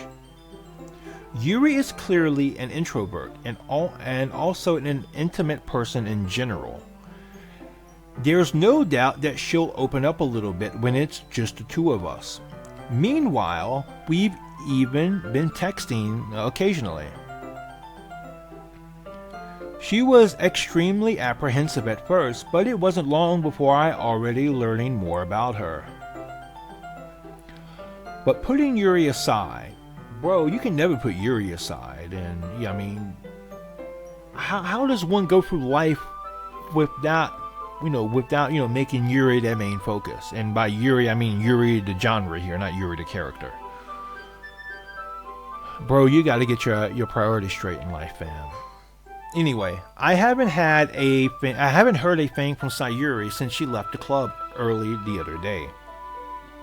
It's not like we text each other all the time or anything, but I've been worried about her in the back of my mind. Between what Sayuri said and what Monica said, is it really okay for me to put Sayuri's feelings aside when she might need me? I decided to visit Sayuri before Yuri comes over. Rather than asking, I simply tell her I'm coming over, much like we've done in the past. Once I reach Sayuri's house, I knock on the door before entering it myself. Again, we used to play so often that we've made it a habit of simply entering each other's houses like we were family. The house is quiet. Bruh. Sayuri isn't anywhere on the first floor, so I assume she's up in her room. It's already strange of her not to run down and greet me. I head up to her bedroom where I finally find her. Sayuri. Hi, Big Mike. I sit down in her room. Sayuri forces a smile, but it's easy to tell she's different. There's a minute of silence between us. You haven't come over like this in a long time, have you? I guess you're right. It has been a long time. Not much has really changed, has it? Sayuri's room is a mess, as it's always been. I wonder why her room is always a mess. I also recognize the same stuffed animals and wall decorations that she's had for years now. Oh, fun fact, if you noticed the cow, like there's so much fan lore in the DDLC community about that one cow and how Sayuri got that cow that you would be surprised. Anyway, if you come over more often, it wouldn't be such a mess. I mean, bro, yeah, I'm not saying she's right in that way of thinking, but yeah, you dropped the ball here, fam. You dropped the ball here hard. That's because I end up cleaning it for you.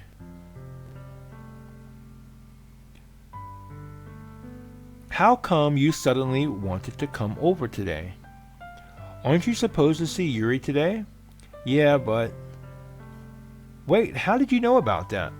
Sayuri had already left by the time we decided that last meeting.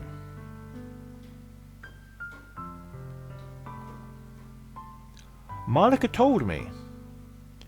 It's only natural for her to keep me informed about the festival preparations, right? It's only natural for her to keep me informed about the festival preparations, right? Ah, that's true. But what about you? Aren't you going to be helping Monica today? Of course. But I'm just helping her online. We didn't plan to meet up or anything. Ah, so it's just me and Yuri then. Yep. There's more silence between us. I mean, the way it says this, it feels like it's an awkward silence. Like, both of them, or at least one of them, have something that they're bothered by, but they don't want to talk about it. Now, could it be that she's mad or she's upset that he's going to be spending time with another girl? Could it be that he's spending time with another girl, but he really wants to spend time with her? It's hard to say. It's hard to say from this point in the story. Or maybe there's something else going on here. Sayuri stares in a random direction. Everything about her behavior is really uncharacteristic. I finally get to the point. I just wanted to see how you were doing after you left on Friday. When something's wrong, you can't hide it from me. I know you too well. So, Sayuri smiles, shaking her head. That's no good, Big Mike. Eh? Why can't it just be like it always been? This is all my fault. If I didn't get so weak and accidentally express my feelings.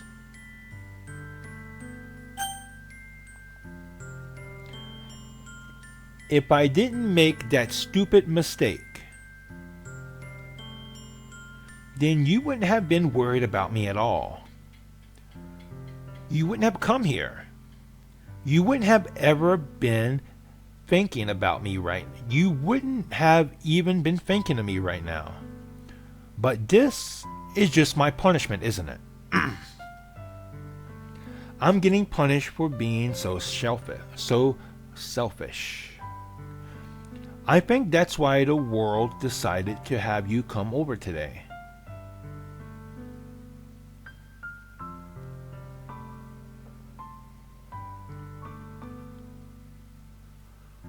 So she thinks that by loving, that, expressing her love for her childhood friend, or maybe we can even say best friend, that she is being selfish. Damn, I cannot pronounce those two words together. That she's being selfish. And I've kind of been there before. To be honest, I catch feelings easily for female friends. So yeah, and sometimes it does feel like that. Sometimes it does honestly feel like, wait a minute, am I being selfish for wanting more than what we already have? Because a lot of times, even if you express, even if you two never become a couple, oftentimes things never really go back to how they were before, So, I mean, I guess in a way it's kind of selfish, or it maybe in some light it might be considered selfish. Like you're giving up your friendship for more, and the possibility of more. I should say. So yeah, but still, is it worth it? Is it worth it to Is it worth it, or should you try to get over those feelings? I mean, I don't know. I really don't know. But apparently, that might be the mindset that Sayuri is in right now.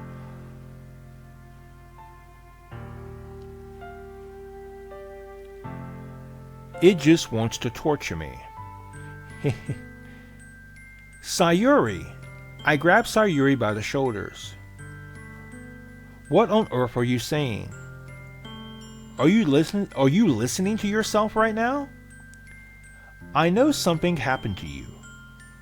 There's no other explanation for you to be like this. So tell me already. Until I know, I won't be able to stop thinking about it. Sayuri gives me an empty smile. You really put me in a trap, Big Mike. But you're wrong. Nothing happened to me. I've always been like this. You're just seeing it for the first time.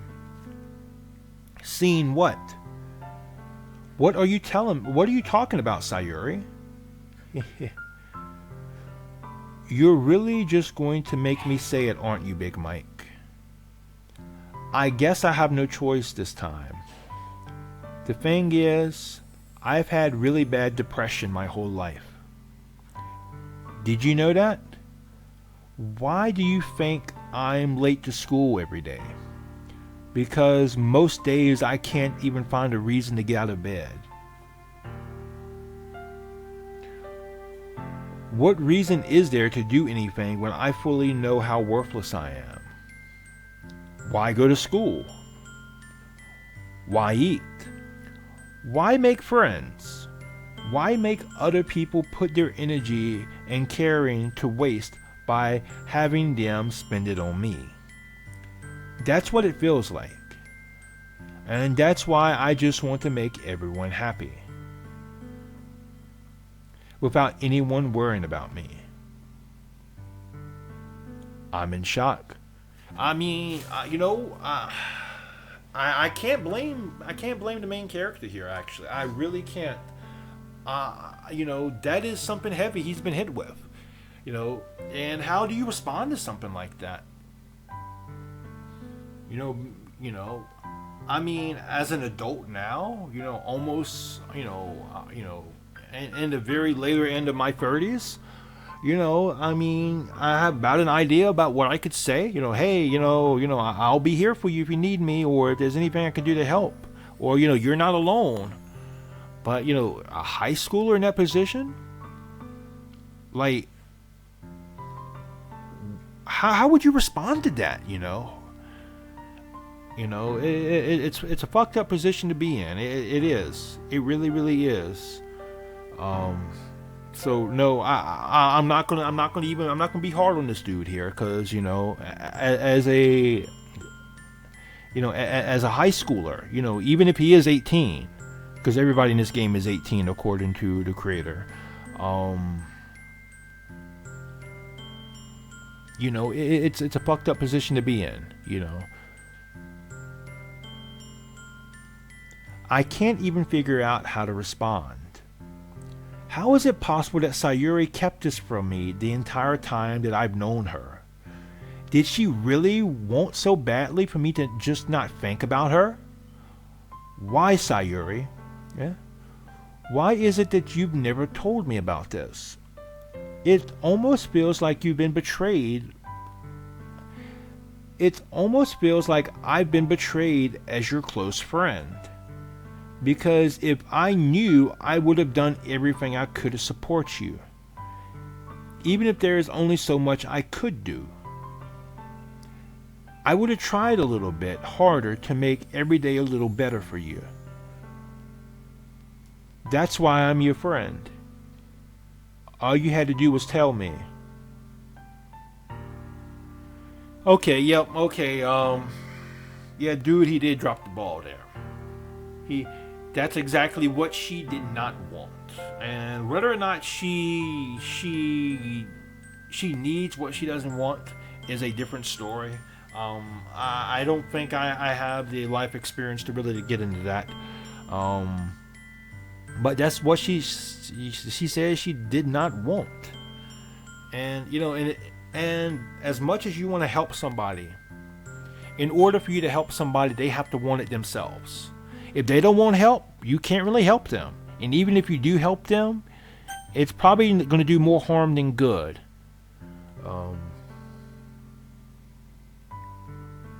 You don't understand at all, Big Mike. Why do you think I didn't tell you? Because if I told you, then you would have to waste effort caring about me instead of doing important things. I don't want to be cared about. Oh. Well, the thing is,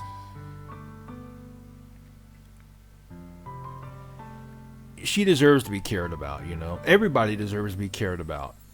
And even if people feel like they don't deserve that, they do deserve that. It's bittersweet when people try to care about me. It feels nice sometimes, but it also feels like a bat being swung against my head. That's why I wanted so badly for you to make friends with everyone else. Helping everyone be happy together is the best thing for me. But then I discovered something else too. Seeing you make friends and get closer with everyone in the club, it feels like a spear going through my heart.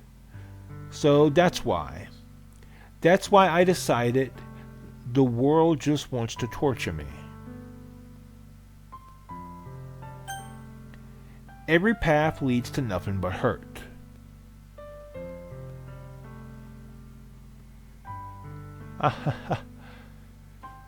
You're right that I don't understand. I don't understand your feelings at all, Sayuri. But I don't need to understand. Whatever it takes for me to help you stop hurting, that's what I'll do. No, Big Mike. There is nothing. Nothing at all. The only thing that could have helped is if everything could be like it always was. But I was selfish. I finally showed you what a horrible person I am. Tears streaked down Sayuri's face. I made you join the literature club because I was selfish. And I was punished by my heart, hurting in a way that it couldn't understand. And now you came here and I made you hurt too. I'm just weak and selfish. That's all I am. And that's why I'm going to accept these punishments. Because I deserve every last one. Without thinking, I once again grab Sayuri's shoulders. This time, I pull her into a tight embrace.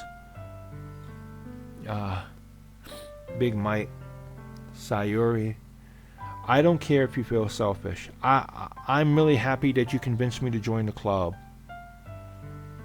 Seeing you every day makes it worthwhile enough.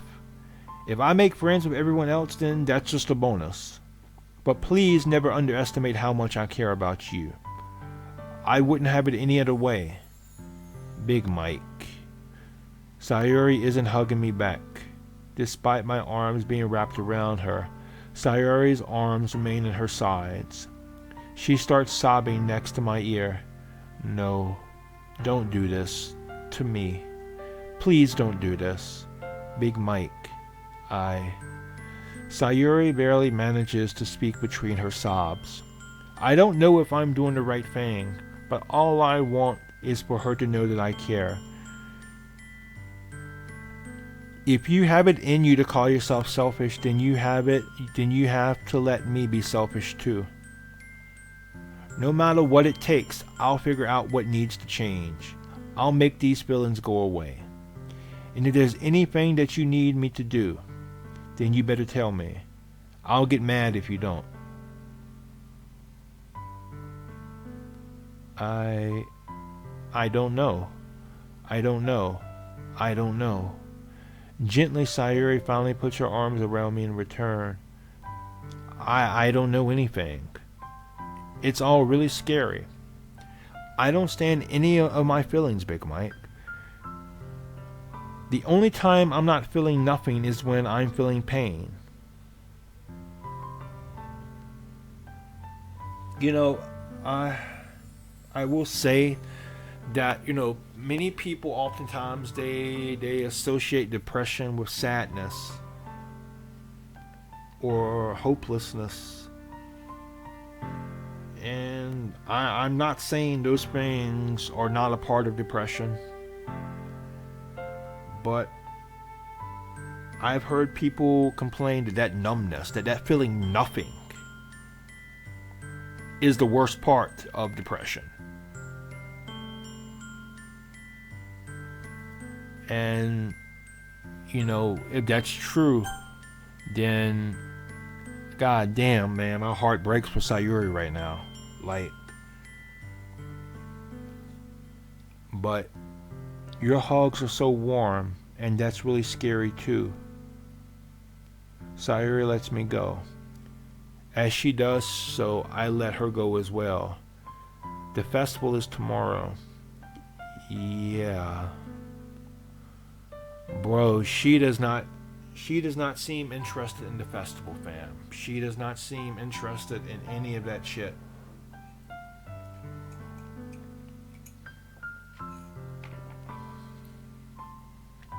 This is going to be fun, right?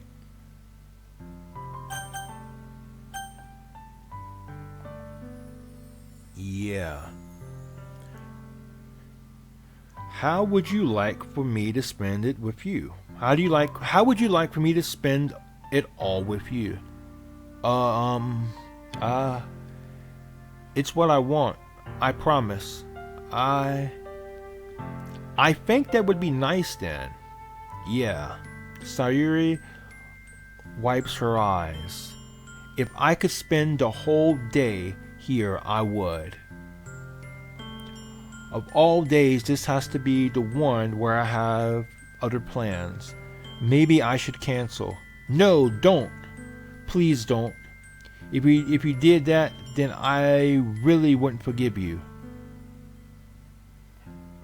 But it's almost time for Yuri to come to meet me at my house. At the very least, do you want to come along and help out? It would be fun.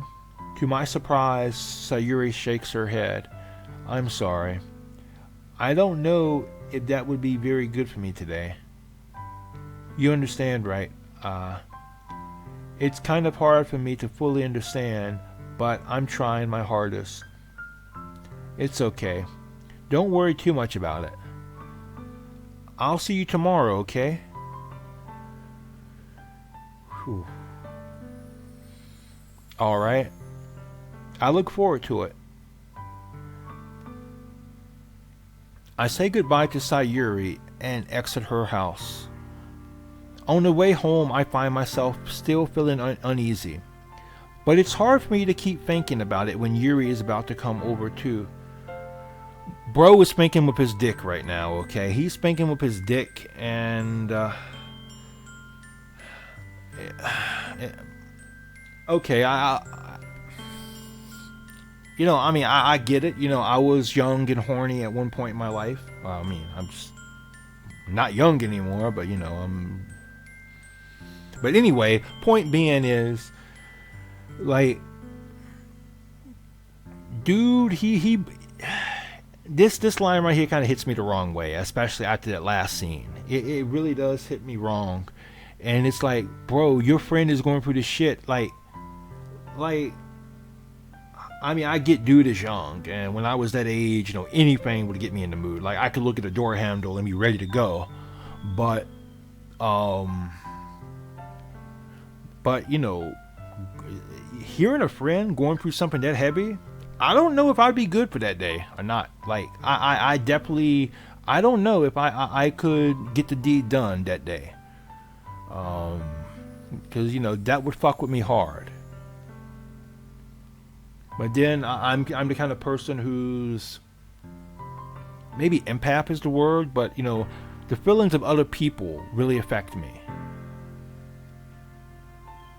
I think Sayuri is right. I shouldn't be worrying too much, and we're definitely going to have a great time tomorrow. I should just focus on what's ahead of me. As I approach my house, I see something that makes me feel a moment of panic. Yuri? Ah, thank goodness. You're a little early. I'm sorry. I wasn't home yet. Were you waiting for a long time? No, I just got here. But I started to get really nervous when nobody answered the doorbell. You always could have texted me. If I had known, I would have reassured you and hurried more on my way home. I suppose that's true. I didn't think of that for some reason. It should be common sense to do that, but I decided to ignore it.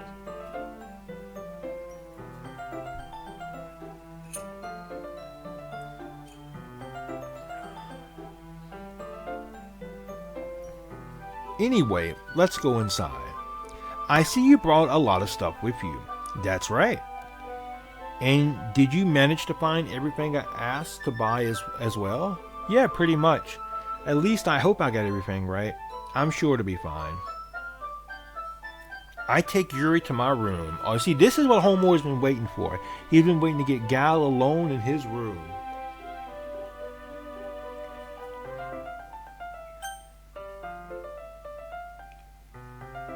The first thing she does is glance around curiously, which makes me feel anxious. Bro, she is stalking you, fam. She's looking for you. She's trying to read you like a book. It's so clean. Aha. I cleaned it before you came over, so that's very considerate of you to do. No. I would be really embarrassed for my room to be a mess while you were here. Like, I mean, yeah, dude, if I invited a girl over, I wouldn't want my cum sock and my flashlight and my hentai collection to be out either, but I can't fault God for that. But what would be crazy is that might actually get Yuri more excited to, endued. Because she, as a yandere, yanderes are not your typical girl. Most girls would see that and they're like, okay, deuces, I'm out, fam. But no, a yandere, that actually might make them fall even more in love with you.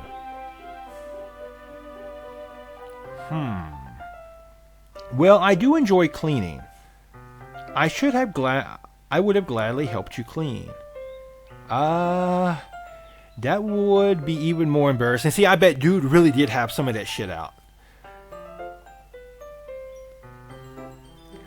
Like, what if dude is into Yuri hentai and Yuri came over and found out he was into Yuri? Anyway, wait. Don't be looking there. Wait, is she looking for... What is she looking for? I snatched Yuri's wrist, which was in the process of opening the desk drawer of my... Oh shit, she was about to find his stash, bro. She was about to find his stash. Either that or his flashlight. I'm sorry. But like, damn, that's kind of crazy though. Like, I kind of play myself as kind of an out there guy, and I mean, in many regards I am, but whenever I go to somebody's house, bro, it's like, I couldn't even imagine, like, even thinking about doing some shit like that. Like, I've got to know you very well, like, very, very, very well. Like, you got to be like my best friend for me to even consider doing something like that. hell for, and like, unless we're at that point, I'm probably gonna be asking you, oh, may I use your bathroom, or may I have a glass of water? Like, I'm not just gonna go in there and do shit myself. So for me to see Yuri do something like that, like, and somebody as sophisticated as her too, like she does have this air of sophistication about her. Yeah, it's crazy. I'm sorry, I wasn't thinking for some reason. I was just spacing out. It's fine. I let go of Yuri's wrist. She puts both her hands firmly in her lap as if making sure she's keeping track of them. So, should we get started? Yes. I have a few things planned that you can help with. Decorations and other atmospheric enhancements. Atmospheric enhancements? You know, mood lighting, aromatherapy, candles. Oh, wow. I didn't know you planned on taking it that far. See, I knew she was that kind of girl. Like, she just kind of has that air about her. I didn't know you planned on taking it that far, of course. I want to help take our guests to a faraway place. Although many will stop by just out of curiosity, and for cupcakes, I guess.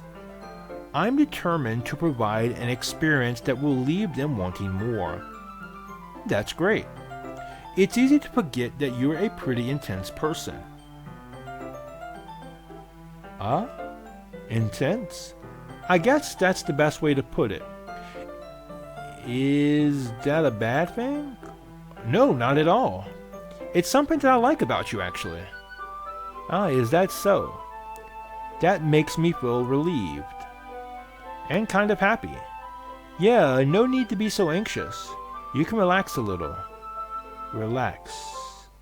I brought some things for relaxation. I was going to use them during the poetry event. Oh yeah, like what? Well, let's see. Yuri rummages through her bag. She pulls out a few candles and a wooden cylinder-shaped object. I did some shopping on the way here, so I happen to have these in my bag. I plan to cover the windows in black paper and use the candles to light the room. I think that would be amazing, don't you? Yeah, that would be really neat. What's the wooden thing, though? Oh, this? It's a diffuser for essential oils. Yep. See, I used to date a gal like that, like Yuri. Well, it didn't look like Yuri. You know, Big Mike has always been into, let's just say Big Mike has always been into the plus size gals, let's just say. But anyway, like, gal was really into candles, incense, diffusers, that kind of thing. Always had the place smelling good, which I enjoyed that. But when she talked about it, she was very passionate about it. And I kind of get that maybe Yuri may not be that into it, but I definitely feel like she's very interested in this subject.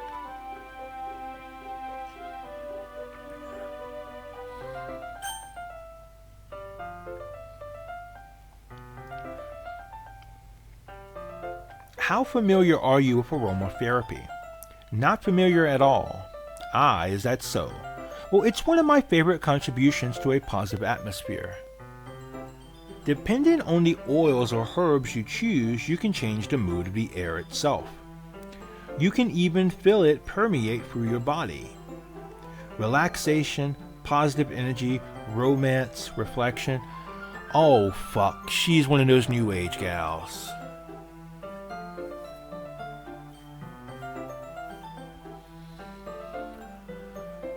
Oh boy.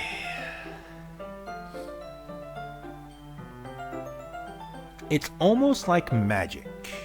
Yuri takes the cylinder and pushes a switch on the bottom. In just a moment, a thin ray of vapor begins to spout through a small hole on the top. Wow, that smells wonderful. What kind of mood is that one for? Oh, this is a jasmine essential oil. Okay, you know what? I got respect for Yuri, so I love me some jasmine. Like I love jasmine tea. So delicious, so fragrant. But I love the smell itself. It's a damn good smell. It smells a little sweet and flowery, right? Yeah, that's a good way to describe it. I chose jasmine for the event because it provides more than relaxation. Jasmine enhances your emotions and helps you feel them flow through you. Jasmine enhances your emotions and helps you feel them flow through your body. You feel warmer and your heart pounds more heavily. Don't you think that would be perfect for sharing our poems? It does sound suitable, but you seem to know a lot about this, so I'll trust your opinion with anything. Yuri smiles gently and clearly enjoying herself. Oh, I bet she enjoys herself all the time in many different ways. She again reaches into her bag and pours out several spools of thin ribbon. What are those for? Well, did you purchase the origami paper I asked you to get? Yeah, I have it over here. Well, we won't be using the paper for folding origami. What I like to do is write a different word on each paper. We'll need 100 of them. Oh yeah? What would those be used for? Well, I'm going to cut pieces of ribbon to hang them from the doorway of the classroom. Then we can fasten the paper onto the ribbons to create a doorway curtain. Wouldn't that be beautiful? It would also catch the eye of those passing the room. It may attract some to peek inside. That's really creative, and I would say that's smart too. As much as I hate this, as much as I hate to admit this, because I'm always been a substance over form guy. You know, my YouTube, my videos, my social media. If you've seen any of that, then you noticed I'm not really a guy that has a very strong eye for aesthetics. And I've always chose to focus more on the actual substance than the look. And I'm like that with other aspects of my life too. And so I'm really ignorant of such things. But unfortunately, in the way our world works, you have to have a good knowledge of aesthetics to kind of attract people's attention. And I think Yuri, you know, as much as I disagree with that view of the world, or a view that it has to be like that, because I believe it doesn't, but our world is like that, Yuri is smart to take advantage of that. I had no idea you'd be so good at this, Yuri. Is that so? Well, I suppose I do get a little intense, as you'd put it. Uh-huh. Yuri giggles with red cheeks. Is it just me, or is she more relaxed when it's just the two of us?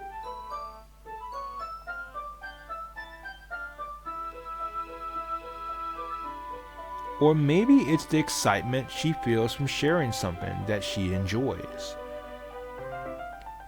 Here's a marker, Big Mike. You can write any characters you want. I'll help you once I finish cutting the ribbons. Alright. Sitting on the floor together, the two of us get to work. I carefully draw a different character on each paper, doing my best to manage my bad handwriting.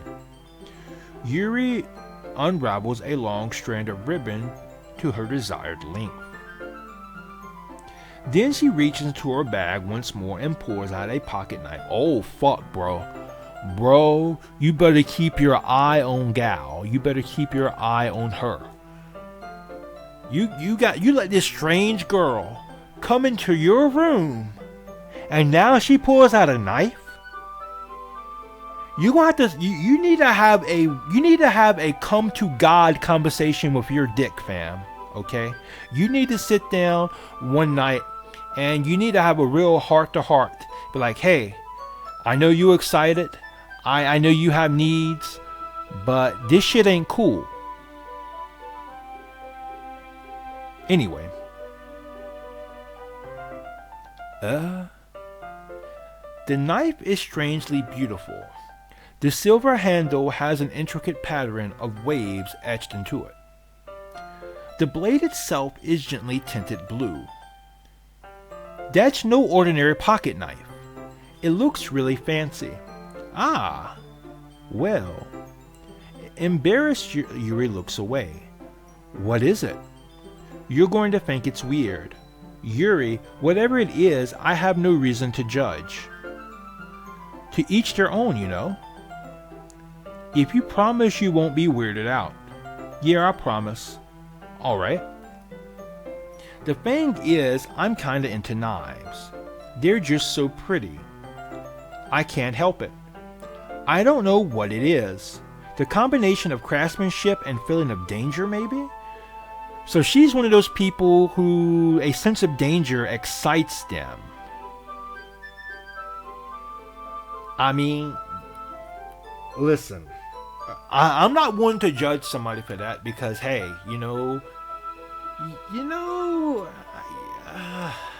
having a girl pull a knife when you're in the bedroom can be exciting. Okay, can be really, really exciting. But the difference here is, I would know said girl first. Okay, I would know her very well before she pulled a knife on me in bed play.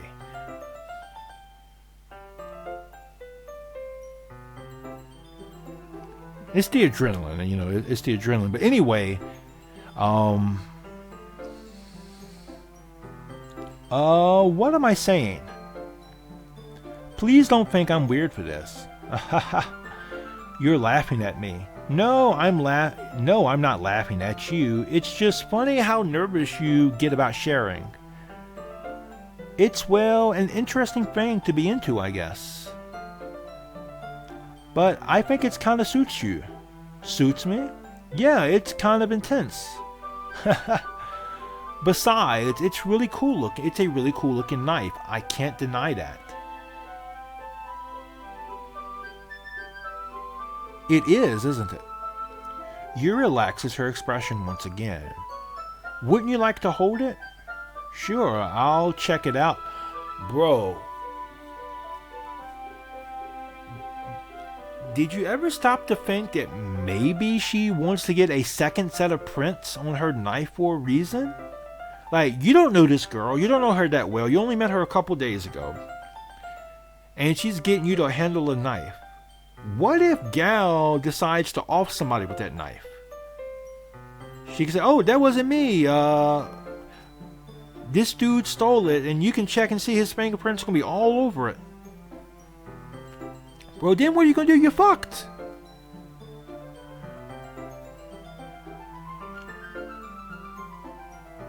Yuri carefully hands me the knife with the handle facing me. I take it and turn it around in my hands. It feels heavy and extremely solid. Where do you even get a knife like this?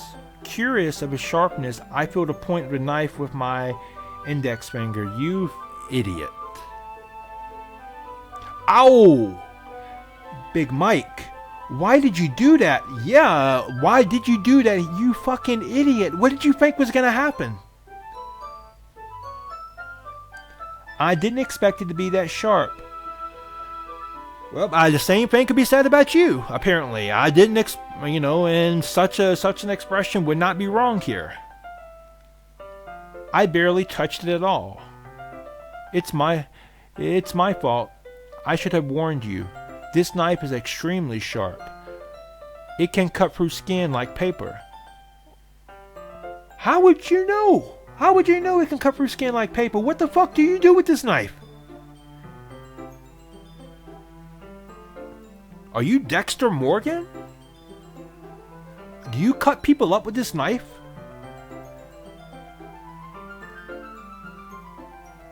A small drop of blood trickles down the side of my finger. Yuri takes my hand and gives the wound a closer look. Ah. She stares at it and noticeably fidgets. If you're squeamish, I'll go wash it off now. Ah. Without warning, Yuri puts my finger in her mouth and licks the wound. Bruh.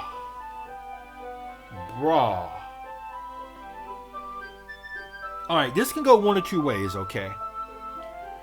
She either wants you to put something else in her mouth, or Gal has a bloodlust. And with Yuri, I can see it going either way. So, God help you, dude, whichever choice you make. I feel her tongue curl around my finger. God damn, bro. You know what? If dude decided he wanted to whip it out and give it to her right then, and even despite all the red flags this girl has, I could not blame him. I honestly would not blame him for that.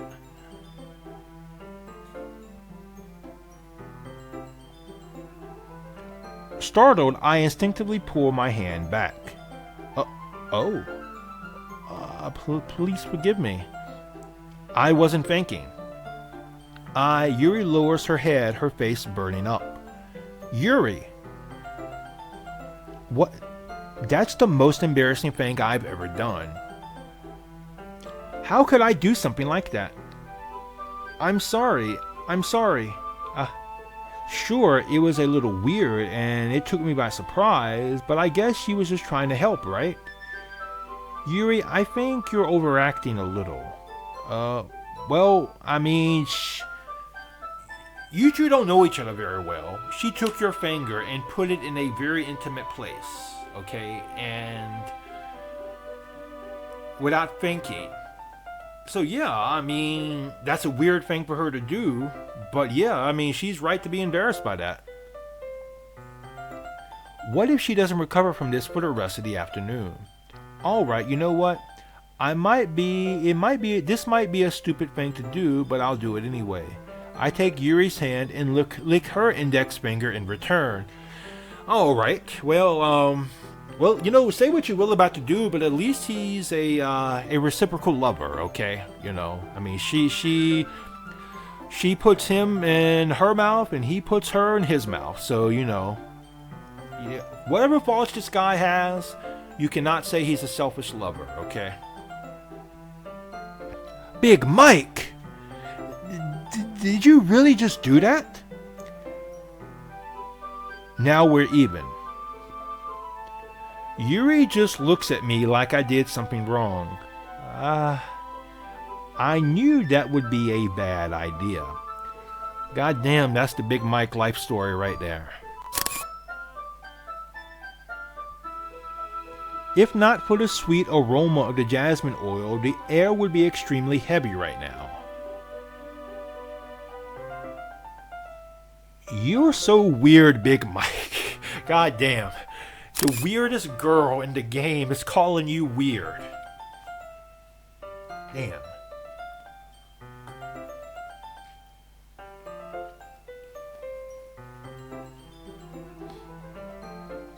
Yuri giggles shyly. Yuri calling me weird? I have no response to that. Where do you keep your bandages? I don't think I need one actually. It was a tiny cut. Look, it's already stopped bleeding. I see. That's relieving. The tension is quickly lifted. We each resume our respective activities. I watch Yuri's knife cut through the ribbon like it's nothing but air. Meanwhile, I continue to make progress on the paper.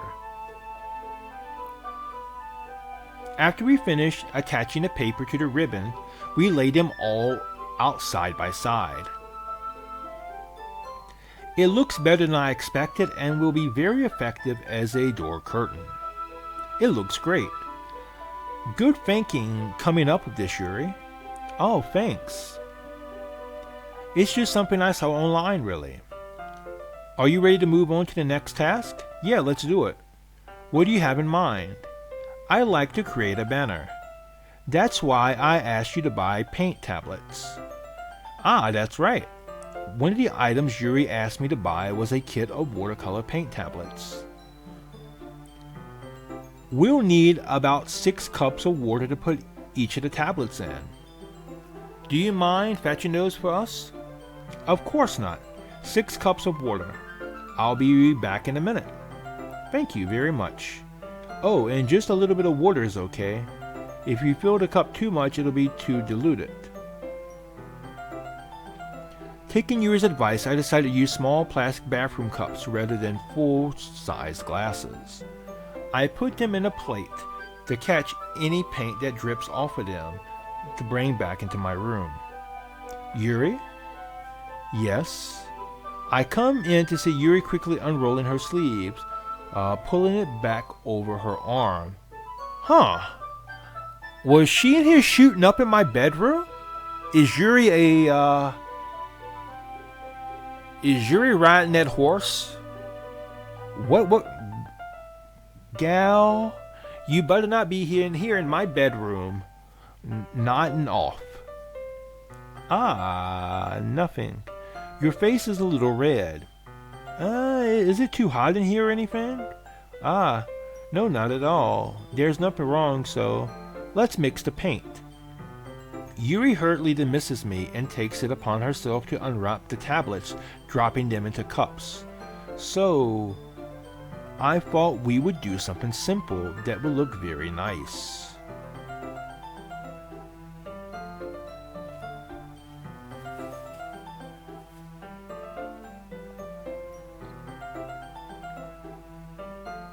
I like to paint a gradient cross across the banner. Starting with the colors for sunrise, then daytime, then sunset and nighttime. Once it dries, I'll write an inspirational quote across the banner. We can hang it from the wall behind the podium at the front of the classroom. Ah, neat. What are you going to write? Well, it would be more fun to surprise you.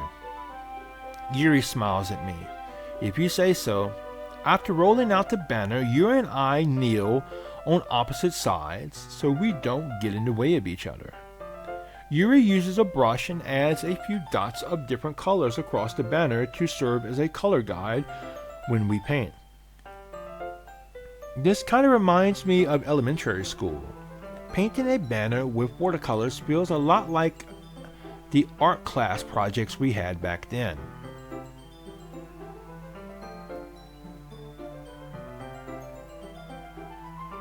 It's relaxing. Ah. I'm sorry if this feels too childish. No, I didn't mean that at all. It's kind of fun, you know? Yeah, it's fun.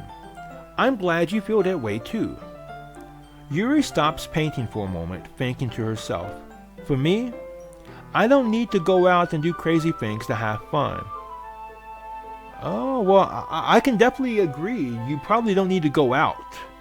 Because you don't seem like the type of person, but crazy things, I'm sure you do a lot of things people would find crazy to have fun. In fact, I usually don't even want to. I just like when I can spend time with one other person.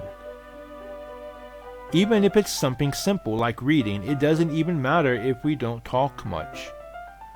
Just having a friend next to me makes things a little bit nicer. Okay, you know what? That is true, man. Even if me and another person aren't talking to each other, but we're in the same room, and it's somebody that I hold dear, we could be doing different things. It does feel nice just to have them there. So I will give credit where credit is due here. Yuri has a good point there. I think that's all it takes for me to be happy.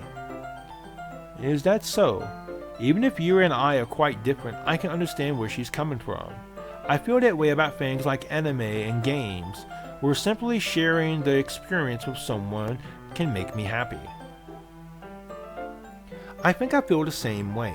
Yuri smiles gently. I knew you'd understand. Yuri leans over the banner to grab an unused paintbrush, but I move at the same time, causing my head to bump into hers. Yeah, sorry. Yuri reels back and I quickly lift my hands in surprise. Are you hurt? No, I'm not hurt. It just startled me, that's all. Sorry, I should have asked you to get it for me. It's not your fault. Ah, your face. There are droplets of paint on Yuri's face and neck. Is there something on my face? Yeah, I accidentally got paint on you. Sorry, it's totally my fault. I'll get you a towel right away. I rush out and fetch a small towel, and then I dampen it with hot water. I return to my room and kneel back down in front of her.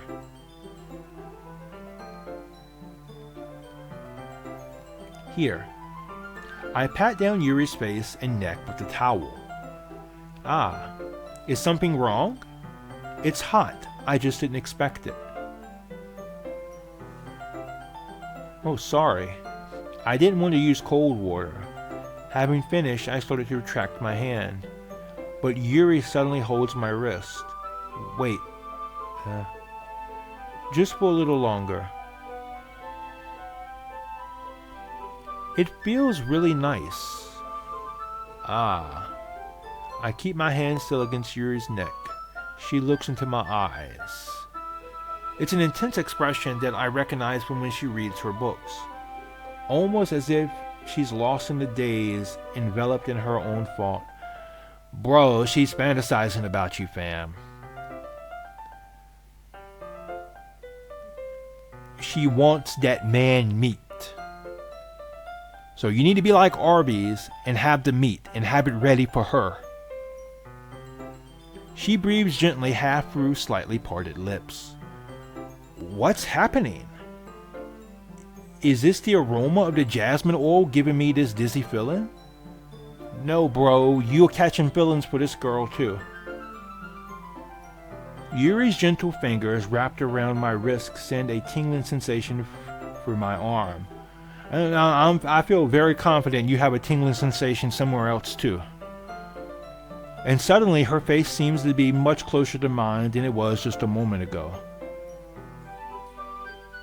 Ah. Yuri slowly pulls away. Sorry.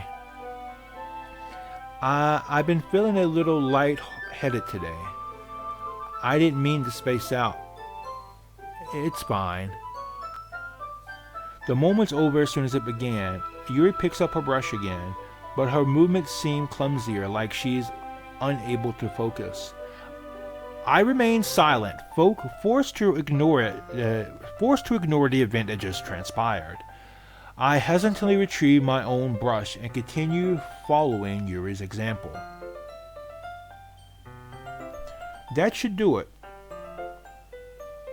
I finish filling the night sky with white dots that look like stars.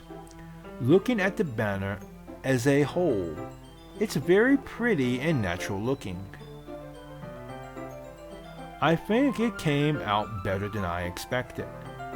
I'm really happy with the results. Yeah, me too. Are you going to add the lettering now? Not yet. It needs to dry first. That's true, but won't that take a while?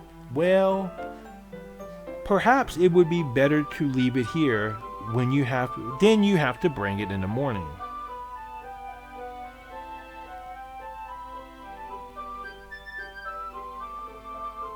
I can do the lettering in the classroom before the event starts.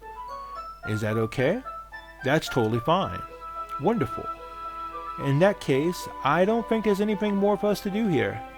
I mean, I'm sure dude wants to do you, and I mean, if I'm being honest, I probably wouldn't mind doing it as well. Phew. Aha! You say that like you're glad it's over. Was I wrong to assume that you were at least enjoying yourself a little bit?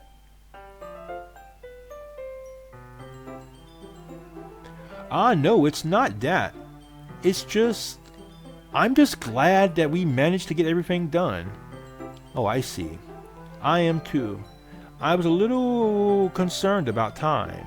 I need to start making dinner soon. So you don't have any time left? I was secretly hoping we could have extra time after finishing the work. Well, Yuri thinks to herself, I think it would be too irresponsible of me to wait much longer. I'm sorry.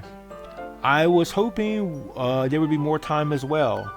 It's probably my fault. Sorry for being such a slow worker.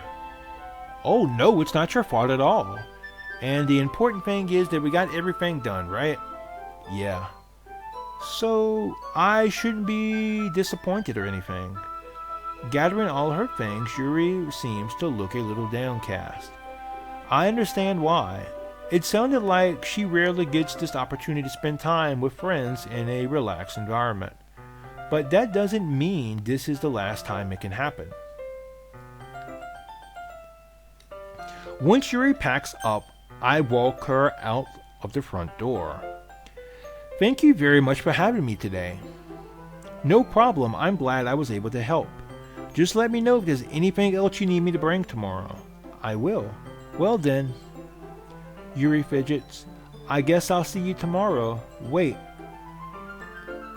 I kind of say that without thinking about today. It's fine that we don't have as much time as we wanted, because we can do this again. Whenever you want, you can come over or we can go out somewhere.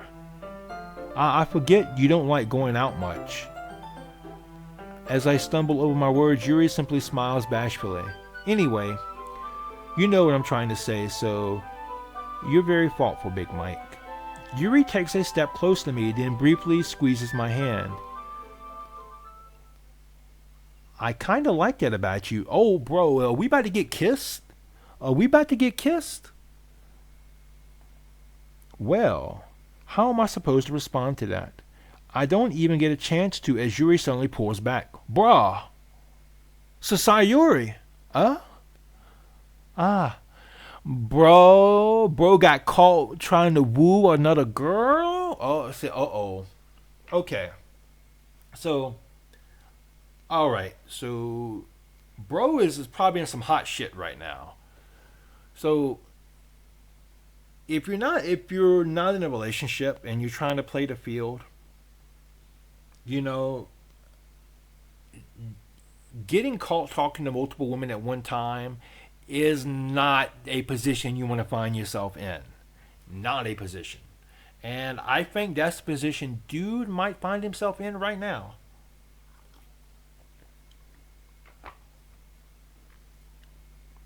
Ah. Hi, Big Mike. Sayuri. Just now we weren't... It's okay, Big Mike. I just stopped by to say hi. Well, it's nice to see you. I'm sorry, but I'm already on my way to leave. Oh, really? That's too bad. I'm sorry. But we'll all be together at the festival tomorrow, so that's fine, right? Of course. Sayuri beams. Yeah, so I'll see you tomorrow. Clearly embarrassed, Yuri hurries off. Gal got the fuck out of there. She got the fuck out of Dodge. She was not wasting any time. And now she leaves us all alone to deal with this mess.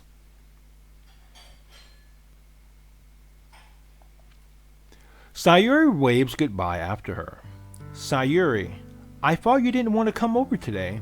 Well, I tried staying in my room, but my imagination was being really mean to me. So I had to come here and see it for myself. See what? What are you talking about? You know, how much fun you were having with Yuri?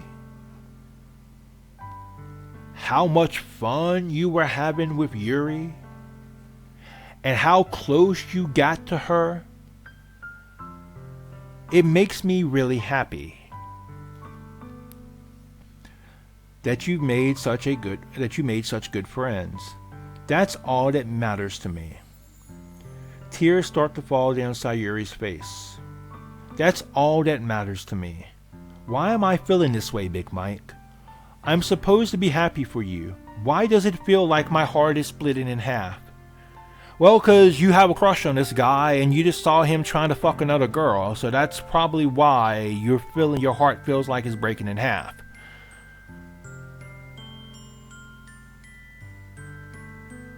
Everything hurts so much. This would be so much better if I could just disappear. Sayuri, don't say that. It's true, Big Mike. If I wasn't here, then you wouldn't have to waste your sympathy on me. you wouldn't have to put up with me being selfish. Monica was right. I should just... Monica? Monica was right about what? Sayuri, what I said before is true. I'm not going to let this continue. Caring about you like this isn't the burden your mind is making it out to be.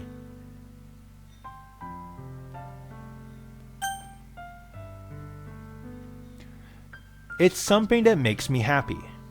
It's something that I wouldn't trade for anything else. So even if it takes an entire lifetime, I'm going to be by your side until you don't feel any more pain. But, Sayuri looks away. I put a hand on her shoulder to reassure her. I'm scared, Big Mike. I'm really scared. What are you scared of, Sayuri? I'm scared of that. That I might like you more than you like me. Sayuri, it's true, isn't it? I was very weak and started to like you too much. I did this to myself, Big Mike. I like you so much that I want to die. That's how I feel. And that's enough, Sayuri. I don't want you to hurt anymore. I slide my hand down Sayuri's arm and squeeze her hand in my own. Do you remember how I said I always know what's best for you? Do you still believe that? Wordlessly, Sayuri nods. Even if you don't understand all of your own feelings, I know what you need the most right now.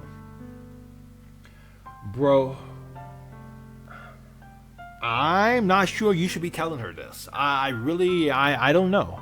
I don't think you should be telling her this. I don't think you've really quite fully grasped the situation she's in. And honestly, I don't think anybody who's never actually been dealt with depression or dealt with bipolar disorder, I don't think anybody should be making a statement like that who hasn't walked a mile in those shoes. Should be saying something like that is what I'm trying to say. And especially somebody with so little life experience as you have. And that's what I'm going to give to you. I love you. You'll always be my dearest friend. I'm going with I love you, okay? Because like I said, Sayuri is the second best girl. She's not Monica. But if we can't get the best girl, at least we're going to go after the next best girl.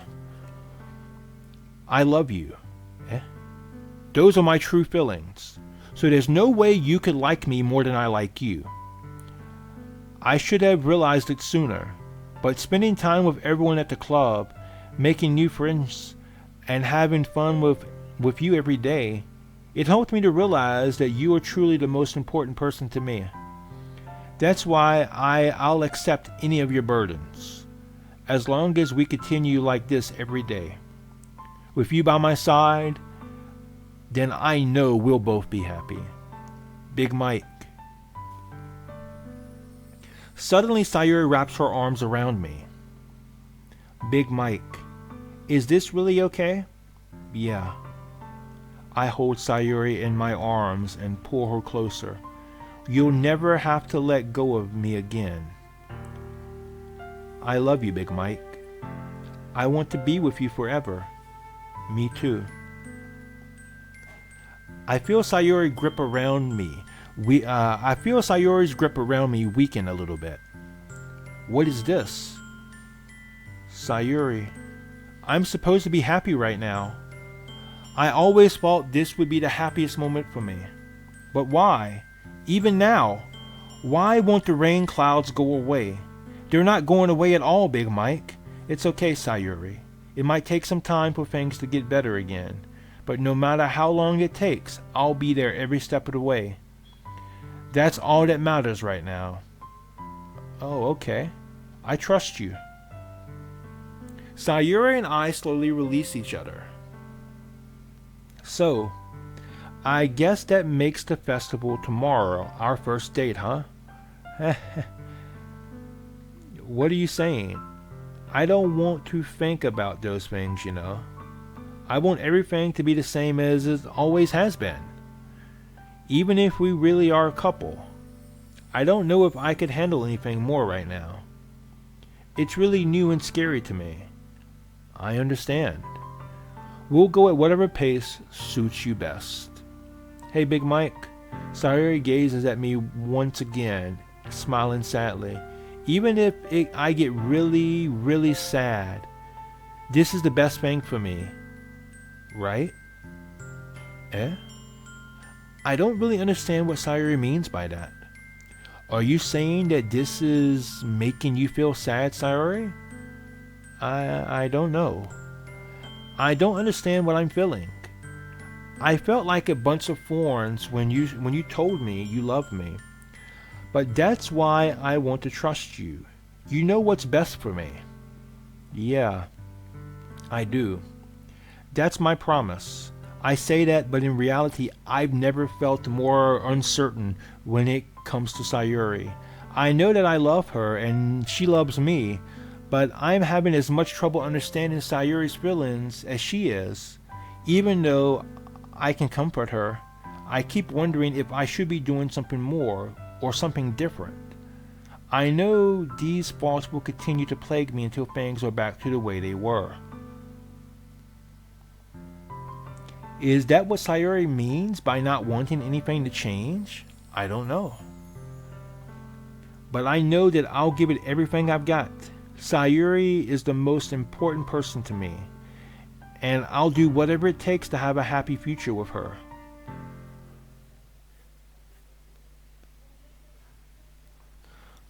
It's the day of the festival. Wait, where's the music? Of all days, I expected this to be the one where I'd be walking to school with Sayuri, but Sayuri isn't answering her phone. I considered going to her house to wake her up, but decided that's a little too much.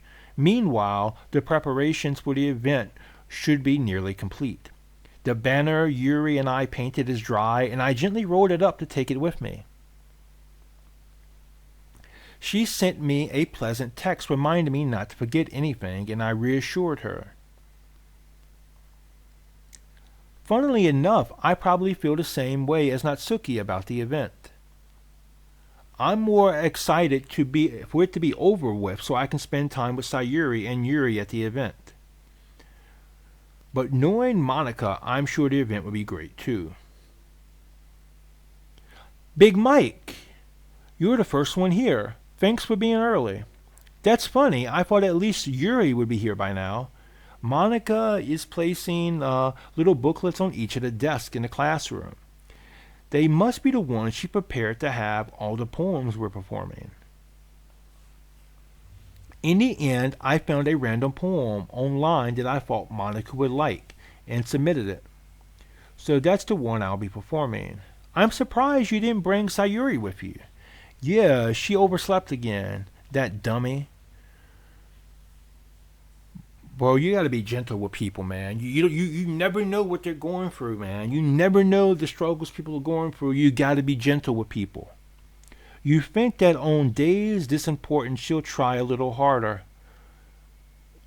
Bro, her 100% may not be your 100%, bro. You don't know what people are going through. I say that, but suddenly I remember what Sayuri told me yesterday, and suddenly I feel awful knowing it's not nearly that simple for her. Hey, you know what? At least he realizes it himself. The era of his spanking. Okay, so I won't be too hard on the dude for that. I only said it because it's the way I'm used to thinking, but maybe I should have gone to wake her up after all. Haha. You should take a little responsibility for her, Big Mike.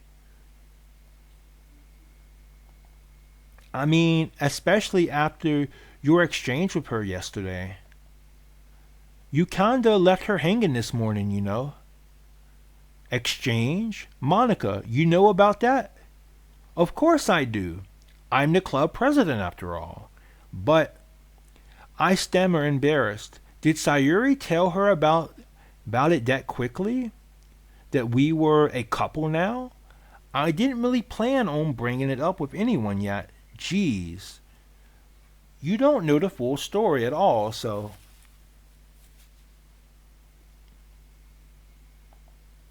Don't worry. I probably know a lot more than you think. Eh? Monica is being as friendly as usual, but for some reason I feel a chill run down my spine after hearing that. Huh. Hey, do you want to check out the pamphlets? They came out really nice. Yeah, sure. I grabbed one of the pamphlets laid out on the desk. Oh yeah, they really did. Something like this will definitely help people take the club more seriously. Yeah, I thought so too. I flipped through the pages, each member's poems neatly printed on its own page, giving it an almost professional feel. I recognized Natsuki's and Yuri's poem from the ones they performed during our practice. What's this? I flipped to Sayuri's poem. It's different from the one she practiced. It's one that I haven't read before. Get out of my head, get out of my head, get out of my head, get out of my head, get out of my head, get out of my head, get out of my head, get out of my head.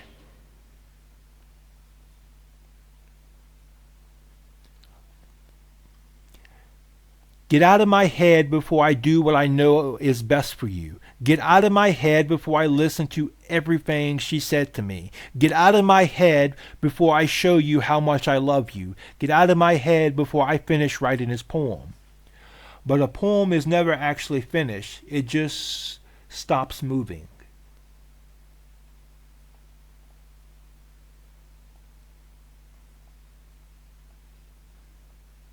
Huh.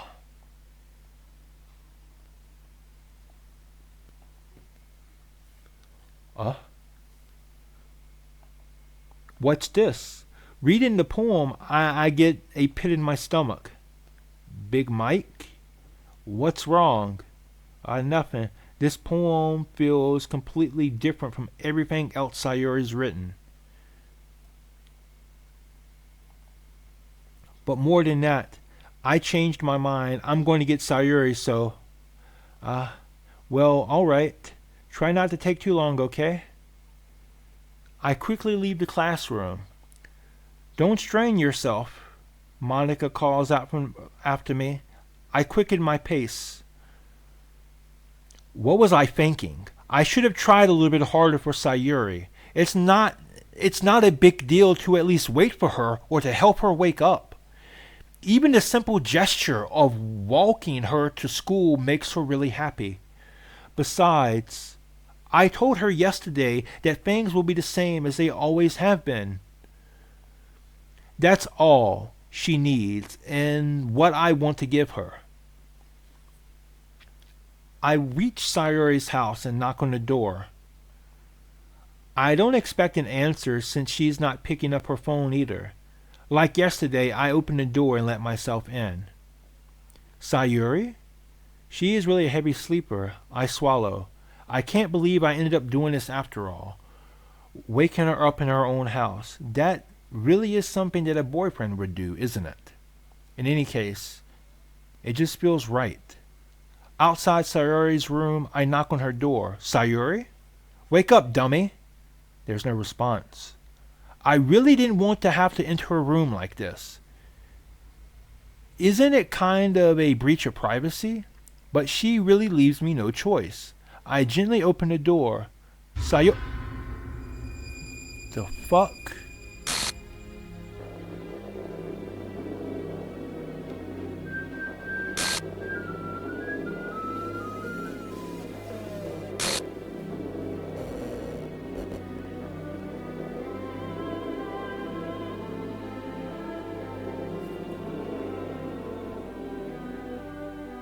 What the hell? What the hell? Is this a nightmare? It has to be. This isn't real. There's no way this can be real. Sayuri wouldn't do this. Everything was normal up until a few days ago. That's why I can't believe what my eyes are showing me. I suppressed the urge to vomit. Just yesterday, I told Sayuri I would be there for her. I told her I know what's best and that everything will be okay. Then why? Why would she do this? How could I be so helpless? What did I do wrong, confessing to her? I shouldn't have confessed to her. That's not what Suri needed at all. She even told me how painful it is for others to care about her. Then why did I confess to her and make her feel even worse? Why was I so selfish? This is my fault. My swarming thoughts keep telling me everything I could have done to prevent this. If I just spent more time with her, walked her to school, and remained friends with her like it's always been, then I could have prevented this. I know I could have prevented this. Screw the literature club, screw the festival. I just lost my best friend, someone I grew up with. She's gone forever now. Nothing I can do can bring her back. This isn't some game where I can reset and try something different. I only had one chance and I wasn't careful enough. And now I'll carry this guilt with me until I die. Nothing in my life is worth more than hers. But I still couldn't do what she needed from me. And now I can never take it back. Never, never, never, never, never.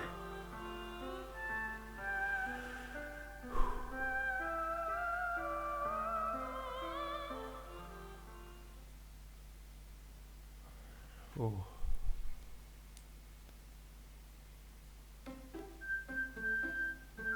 All right.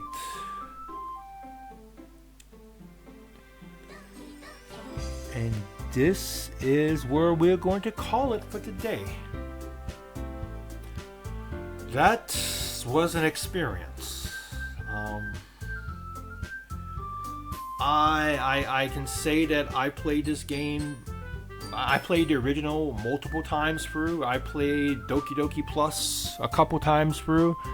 And that the shock isn't there like it used to be, but the feeling of seeing that never gets any easier, you know. That really hits home for me. I lost, when I was younger, I lost somebody very close to me to suicide. Not the same way, but you know, it hits home to me. And the feeling that if you could have done something different, things would be different. It's a very real feeling. It's a natural reaction when you first come across that. You know, I had that same feeling when I first found out that person close to me committed suicide as well. But in reality, I mean, some people you can help. You know, some people you can't help, but there are also people that no matter what you do, they're going to do it. It's a tough situation to be in, and it never, you know, it's not something that's easy to go through. So yeah, sorry this got a bit heavy. Like, I really, yeah, especially towards the end there. Like, I knew what was coming, and I couldn't bring myself to make jokes. I really couldn't. And I will tell you a little bit of Mike lore, and then we'll go check the emails to see if we got anything new, and then we'll end the video. The first time I played this game, I didn't even go on to Act 2, to the second half of the game. I actually went back and I tried everything to try to save Sayuri. Tried everything, but no, there is no saving Sayuri. Which, fun fact, I always said if I was to ever start a ska punk band, the name of my band would be Saving Sayuri. So, but yeah, Sayuri she's not Monica for me, but she's my second favorite, and it's because of that. I always wanted to save her, but you know, but anyway, let's go see if we have any emails. If we unlocked any emails.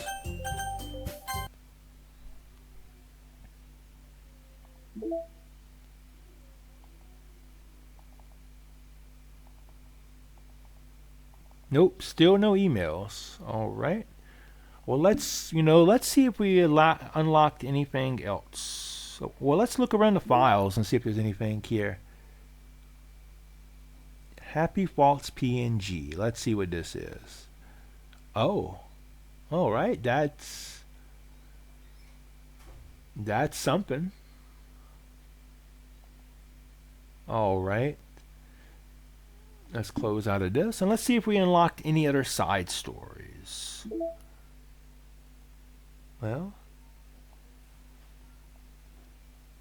all right. Well, so far we have 4 side stories unlocked, and all right. Well, I think that's what we're gonna call it here for today, fam.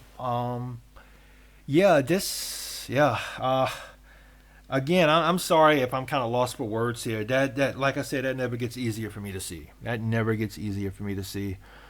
And I'm sorry we went way longer. Like I think this is gonna be close to an extra hour, like about 3 hours long. So, which if you stuck around this whole time, thank you so much. You are a true hero. You are a true hero for watching this. Honestly, that ending scene was looming over my mind this entire video. So if things felt a little off, that's probably why. It's like a train wreck. You know it's coming. There's nothing you can do to prevent it, but you can't really look away. And it's not easy to see, but it's there. So, but yeah. So in the next video, we'll definitely be starting with the crazy world of the second half of this game, and shit is really gonna get out there. Shit is really gonna get out there. But thank you all for watching this. Special thanks to my friends from Twitter, my friends from Blue Sky, the Bird Cult, including everybody, and also including Logan. I forgot Logan in the first video, but man, I love you, Logan. I love you.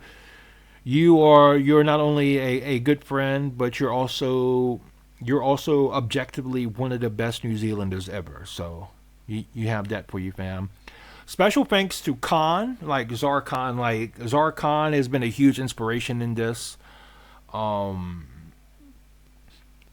Crundle as well. You guys have been huge and inspiring me in doing this. And all of you have been inspiring me to want to get into streaming. And I see these playthroughs as practice for that. So thank you all for that. And thank you all for everybody else who's watched this, no matter how you found me. Thank you so much. It's greatly appreciated. And again, I'm not going to tell you what to do at the end of this video because, hey, you're smart people. You're smart people. You're intelligent people. You know what to do if you feel inclined to do so. But I appreciate you, fam. I appreciate you, fam. And I just kind of want to end on something different. Be kind to each other, man. Be kind. You never know what the other person or another person you interact with in your life is going through behind closed doors. You never know the battle they're going through mentally. Be kind to everybody because everybody's fighting a battle.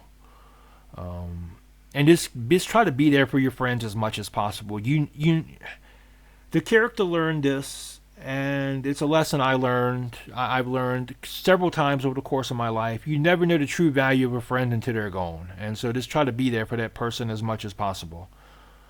But yeah, just remember, in this world, this world is constantly trying to change you, trying to tell you need to be someone different. Fuck that. Fuck them. Fuck anybody who believes that. Just be yourself, fam. There's only one of you. You're irreplaceable. And if you be yourself, Big Mike knows and he believes that you will be awesome. Peace out.